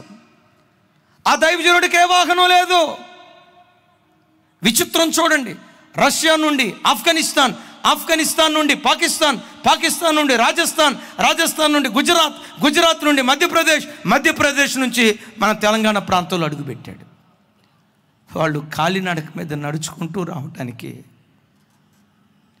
గుర్రబండ్ల మీద ప్రయాణం చేసుకుంటూ రావటానికి, ప్రయాణానికే 3 సంవత్సరాల కాల వ్యవధి పెట్టింది. దేవుని పని అంటే ఎంత పిచ్చి ప్రేమ. వాళ్ళకు రష్యా దేశంలో కుటుంబాలు ఉన్నాయి, చక్కటి ఉద్యోగాలు, వ్యాపారాలు ఉన్నాయి. వాటికి మించి దేవుని పనిని ప్రాణాధికంగా ప్రేమించారు. వాటికి మించి దేవుని పని ప్రాణాధికంగా ప్రేమించారు. సేవ చేయటం ప్రారంభించి భువనగిరి ఆ ప్రాంతంలో వాళ్ళు సేవ చేద్దాం అనుకున్నప్పుడు కొంతమంది వ్యక్తులు వ్యతిరేకంగా పనిచేస్తే ఆ కాలపు నైజాం రాజు బాబు ఇక్కడ వద్దు, నా మాట విను, కాస్త అపాయకరమైన స్థలం ఇది, దీనికి దగ్గరలోనే జనగాం ఖమ్మం వెళ్ళే రోడ్లో జనగాం అనే ఒక ప్రాంతం ఉంది. ఆ ప్రాంతానికి వెళ్ళి సేవ చేసుకో, అక్కడ ఎవరు నిన్ను ముట్టుకోకుండా నీకు భద్రత ఇస్తానని చెప్తే తాను తన భార్య ఆ ప్రాంతానికి వచ్చారు. ఒక కూతురు పుట్టింది, వైద్య సదుపాయం సరిగ్గా లేక చనిపోయింది. ఆ తర్వాత 5 పిల్లలు పుట్టారు. పుట్టిన ఈ కొద్ది కాలంలోనే 14 సంవత్సరాల సేవకుడు సేవ చేసి దేవుని సువార్త సేవ నిమిత్తం జనగాం ప్రాంతంలో 57 ఎకరాల స్థలం దేవుని పరిచర్య కొరకు కొన్నాడు. ఎంత చెప్పాలి ఎంత? 57 ఎకరాల స్థలం. రాగల కాలంలో ఇదో గొప్ప ఆధ్యాత్మిక కేంద్రంగా ఉండాలని తన కడుపు చంపుకొని, తన పిల్లల సుఖ సౌఖ్యాలు చంపుకొని, హాస్పిటల్కి వెళ్ళి తీసుకొని వెళ్ళి ట్రీట్మెంట్ చేస్తే ఎక్కడ 1000 రూపాయలు అవుతుందోనని ఆ డబ్బు దేవుని సేవ ఖర్చు పెట్టాలని చెప్పి వచ్చిన డబ్బును తన సుఖాల కోసం వినియోగించకుండా దేవుని మందిరం కొరకు 57 ఎకరాల స్థలం కొన్నాడట. తర్వాత విషయం ఏంటో తెలుసా? ఆ దినాల్లో రాజుల పిల్లలు చదువుకోవటానికి నైజాం రాజు హైదరాబాద్ పట్టణంలో హైదరాబాద్ పబ్లిక్ స్కూల్, అదేనా హైదరాబాద్ పబ్లిక్ స్కూల్, రాజుల పిల్లలు చదువుకోవటానికి హైదరాబాద్ పబ్లిక్ స్కూల్ కట్టితే ఈ దైవజనుడు అది చూసి రాజుల పిల్లలు చదువుకోవటానికి నైజాం రాజు ఎలాంటి స్కూల్ అయితే కట్టాడో నేను కూడా ఒక స్కూల్ కడతా అదే నమూనాతో. ఎవరు చదువుకోవటానికో తెలుసా? దేవుని పిల్లలు చదువుకోవటానికి, దేవుని కుమారులు చదువుకోవటానికి అని అదే నమూనాలో జనగాం ప్రాంతంలో అలాంటి అద్భుతమైన స్కూల్ కట్టాడు. సేవ అలా జరుగుతుంది. 44వ సంవత్సరంలో చనిపోయాడు ఆయన, చిన్న వయసులో చనిపోయాడు. 5 పిల్లలను పెట్టుకొని ఆ తల్లి కొంతకాలం సేవ చేసింది. సేవ వేరే వాళ్ళకి అప్పగించి తన దేశానికి వెళ్ళిపోయింది. ఇంత సుచరిత్ర కలిగిన ఆ మందిరాన్ని చూడటానికి దైవజనులు ఎడ్వర్డ్ విలియమ్స్ గారు జనగాం ప్రాంతానికి వెళ్ళాడట. వెళ్ళేటప్పుడు మనసులో ఏమనుకున్నాడో తెలుసా? 57 ఎకరాలు, ఇదిగో హైదరాబాద్ పబ్లిక్ స్కూల్ని ధీటుగా ఒక అద్భుతమైన స్కూల్, ఆ స్కూల్ ఎట్లా ఉంటుందో చూద్దాం, ఆ స్థలాలు ఎట్లా ఉంటాయో చూద్దాం, ఆ ప్రాంతం ఎట్లా ఉంటుందో చూద్దామని ఆశతో ఆతురతతో అక్కడికి వెళ్తే స్కూల్ ఉన్న చోటట వినాయకుడి బొమ్మ ఉందట. ఏంటండి ఇది ఎక్కడుంది? 57 ఎకరాల స్థలం అన్నారు కదా, ఏమైపోయింది? ఒకప్పుడు ఇక్కడ స్కూల్ ఉండేది కదా, ఏమైపోయింది? స్థానిక విశ్వాసులు చెప్తున్నారట 57 ఎకరాల్లో 51 ఎకరాలు అమ్మేసుకున్నారయ్యా, అమ్మేసుకున్నారు. అమ్మింది ఎవరికో తెలుసా? దేవుని మందిరం అమ్మింది ఎవరికో తెలుసా? బ్రాందీ షాపులకి. దేవుని మందిరపు స్థలం ఎవరికి అమ్మారో తెలుసా? క్లబ్బులకి. దేవుని మందిరపు స్థలం దేనికి అమ్మారో తెలుసా? సినిమా హాళ్లకు. క్రైస్తవుడు ప్రార్థన చేసేదేమో సినిమా హాళ్ళు దేవుని మందిరాలుగా మారాలని, క్లబ్బులు దేవుని మందిరాలుగా మారాలని. ఒకప్పుడు దేవుని మందిరాలుగా ఉన్న స్థలాలు అమ్మి చివరికి ఈ స్థలం ఉందే గీతాంజలి అనే స్కూల్ వాళ్ళకి అమ్మేరయ్యా. ఎవరు? క్రైస్తవులు. ఎవరు? దేవుని సేవకులు. ఎవరు? కమిటీ వాళ్ళు. ఆ మిషనరీస్ ఏమో ప్రాణాలు దారబోసి దేవుని రాజ్య వ్యాప్తి జరగాలని 57 ఎకరాల పొలం కొంటే దేవుని పేరు చెప్పుకొని మోసం చేస్తున్న వ్యక్తులు. క్రైస్తవ జనమా, దేవుని డబ్బుతో ఒకడు ఆడుకుంటే ఉగ్రత దిగొస్తుంది, జాగ్రత్త. మిషనరీస్ మనకు సంపాదించి పెట్టిన ఈ వస్తువులు వాళ్ళ ధనధాన్యాల్లో నుంచి, సమృద్ధిలో నుంచి ఇవ్వలేదు. వాళ్ళ కడుపు చంపుకొని, వాళ్ళ సుఖ సంతోషాలు చంపుకొని, వాళ్ళ విలాసాలు చంపుకొని, వాళ్ళ ప్రాణాన్ని దారపోసి మనకిస్తే అది అంతకంతకు విస్తరించున్నట్లుగా దేవుడు కృప చూపించును గాక. కానీ ఈ కాలంలో ఏమైపోయిందో తెలుసా? దేవుని పేరు చెప్పుకొని బ్రతికే సేవకులు ఉన్నారు, కానీ దేవుని పేరు కొరకు బ్రతికే సేవకులు కరువు అయిపోయారు. ఒక సేవకుడు చెప్తున్నాడు, నేను సేవకు రాకమునిపండే నాకేమీ లేదు, 20 సంవత్సరాలు సేవ చేశాను, ఇప్పుడు నాకు లేదంటూ ఏమి లేదండి. సేవకు రాకమునుపు నాకేమి లేదు. ఈరోజు ఇదే పట్టణంలో దేవుని మహా గొప్ప కృపను బట్టి 18 ఎకరాల పొలం ఇచ్చాడండి దేవుడు నాకు. ఆమేనా? ఎందుకమ్మా ఆమేనా? విశ్వాసులు ఇచ్చిన డబ్బుతో పొలాలు కొనుక్కోవటం సేవకుడు చేసే పని. విశ్వాసులు ఇచ్చిన డబ్బుతో తాత ముత్తాతలు పిల్లల తరానికి సరిపడే ఆస్తి సంపాదించుకోవటం సేవకుడి పని. ఈలోపు ఆయన ఆ మాట చెప్తూ ఉంటే వాళ్ళ పక్క విశ్వాసులు చెప్తున్నారు, అయ్యా మా అయ్యగారు ఎంత మంచోడంటే మా విశ్వాసులందరికీ 3 రూపాయల ధర్మ వడ్డీకి ఇస్తాడు. ఎక్కడైనా పెళ్లి కుదిరిస్తే ఓ 10 లక్షల రూపాయల కట్నం అయితే కట్నంలో కూడా మా అయ్యగారు దశంభాగం అడుగుతాడు. అయ్యగారు అంత మంచి అయ్యగారు. కొందరు దేవుని పేరు చెప్పుకొని బ్రతకాలని వస్తే నో డౌట్, నా హృదయపూర్వకంగా నమ్ముతున్నా, ఈ మహబూబ్ నగర్ పట్టణాన్ని ప్రేమించి దేవుని కొరకు ప్రాణం పెట్టే సేవకులను దేవుడు మీకు వరంగా దయచేశాడు. అసలు ఈ ప్రాంతంలో ఇప్పుడు పరంజ్యోతి గారు హైదరాబాద్లో హాయిగా సేవ చేసుకోవచ్చు, ఆ మాట అనలేను, కానీ హాయిగా సేవ చేసుకోవచ్చు. కానీ ఈ గడ్డకి ఎందుకు వచ్చాడో తెలుసా? ఈ ప్రజల మీద మీ మీద దైవ సేవకుడుకున్న భారం. హనుమంతరావు గారు ఎక్కడో సేవ చేసుకోవచ్చు. అయిలారా మిషనరీస్ చరిత్ర మనం చూస్తే వాళ్ళు ప్రభు కొరకు పోగొట్టుకోవటానికి ఇష్టపడ్డారు. ముగిస్తున్నాను, ఇక సమయం అయిపోయింది కనుక. జీవితంలో ప్రభు కొరకు నువ్వు ఎంత ఖర్చు చేసుకుంటావో పరలోకంలో అది అంత నీకు మహిమగా మారిపోతాయి. చప్పట్లు కొడుతూ ప్రభు వారికి స్తోత్రాలు చెప్పు. నువ్వు ఎంత వేయపరుచుకుంటావో, ఎంత ఖర్చు చేసుకుంటావో, ఎంత త్యాగం చేసుకుంటావో అక్కడ భక్తుడు అంటాడు, అతి శ్రేష్టమైన పునరుద్ధానమును పొందగోరి. ఈ మాట చెప్పండి. అంటే పునరుద్ధానం ఉంది, శ్రేష్టమైన పునరుద్ధానం ఉంది. కొంచెం గట్టిగా, అతి శ్రేష్టమైన పునరుద్ధానం ఉంది. నా ప్రభు బిడ్డలారా, మిమ్మల్ని అడుగుతాను, యేసయ్య ప్రత్యక్షతలో మనకు శ్రేష్టమైన పునరుద్ధానం కావాలా, అతి శ్రేష్టమైన పునరుద్ధానం కావాలా? మరలా అడుగుతాను, యేసయ్య మహిమ కలిగిన రాకడలో మనకు పునరుద్ధానం కావాలా, శ్రేష్టమైన పునరుద్ధానం కావాలా, అతి శ్రేష్టమైన పునరుద్ధానం కావాలా? ఎంతమందికి కావాలి అతి శ్రేష్టమైన పునరుద్ధానం? చేతులు తమ్ముడా కొంచెం వాళ్ళని ఒకసారి వీడియో చేయించు, నాకు చాలా అవసరం ఉంది. ఇప్పుడు చేతులు ఎత్తిన వాళ్ళు తెంచకూడదు. మీకు అతి శ్రేష్టమైన పునరుద్ధానం కావాలంటే 2 ఇళ్ళు ఉంటే ఒక ఇల్లు అమ్మి దేవుని సేవకి ఇచ్చేసేయండి. ఒక్కళ్ళ ఆమెనల్లా. మీకు 2 ఎకరాల పొలం ఉంటే, విద్యాసాగర్ అన్న 2 ఎకరాలు ఉందా? 2 ఎకరాల పొలం ఉంటే 1 ఎకరం పొలం దేవుని సేవకి, అది కూడా ఎలాంటి సేవకో తెలుసా? యేసయ్య పని కొరకు పానార్పణంగా పోయబడే ఆ సేవకుల కొరకు మిమ్మల్ని మీరు వేయపరుచుకుంటే అతి శ్రేష్టమైన పునరుద్ధానంలో పరలోకంలో ఉన్నత స్థలములో ఉండే భాగ్యం దేవుడు మీకు ఇస్తాడు.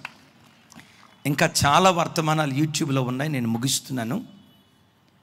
ఎమాన్యుయల్ మినిస్ట్రీస్ హైదరాబాద్ 2100 వర్తమానాల దాకా ఉన్నాయి. 2,10,000 మందికి పైగా సబ్స్క్రైబర్స్ ఉన్నారు. ఒకవేళ మీరు సబ్స్క్రైబ్ చేసుకోకపోతే సబ్స్క్రైబ్ చేసుకోండి. కొన్ని వేల వర్తమానాలు ఉన్నాయి. ప్రతిరోజు ఉదయం 5 గంటలకు షార్ట్ మెసేజ్ యూట్యూబ్లో అప్లోడ్ చేయబడుతుంది. కొన్ని వేల మంది ప్రజలు వింటూ ఆశీర్వదించబడుతున్నారు. నేను ఇక్కడ ముగిస్తున్నాను. ఒకే ఒక్క ఆశ, ఈరోజు ఈ స్థలంలో మేము ఎంతమందిని చూస్తున్నాము? మరలా మీ ముఖాలన్నీ పరలోకంలో కూడా చూసే భాగ్యం దేవుడు మాకు ఇవ్వాలి. ఈ కూడికొచ్చిన బిడ్డల్లో ఒక డెక్క కూడా విడవబడకూడదు.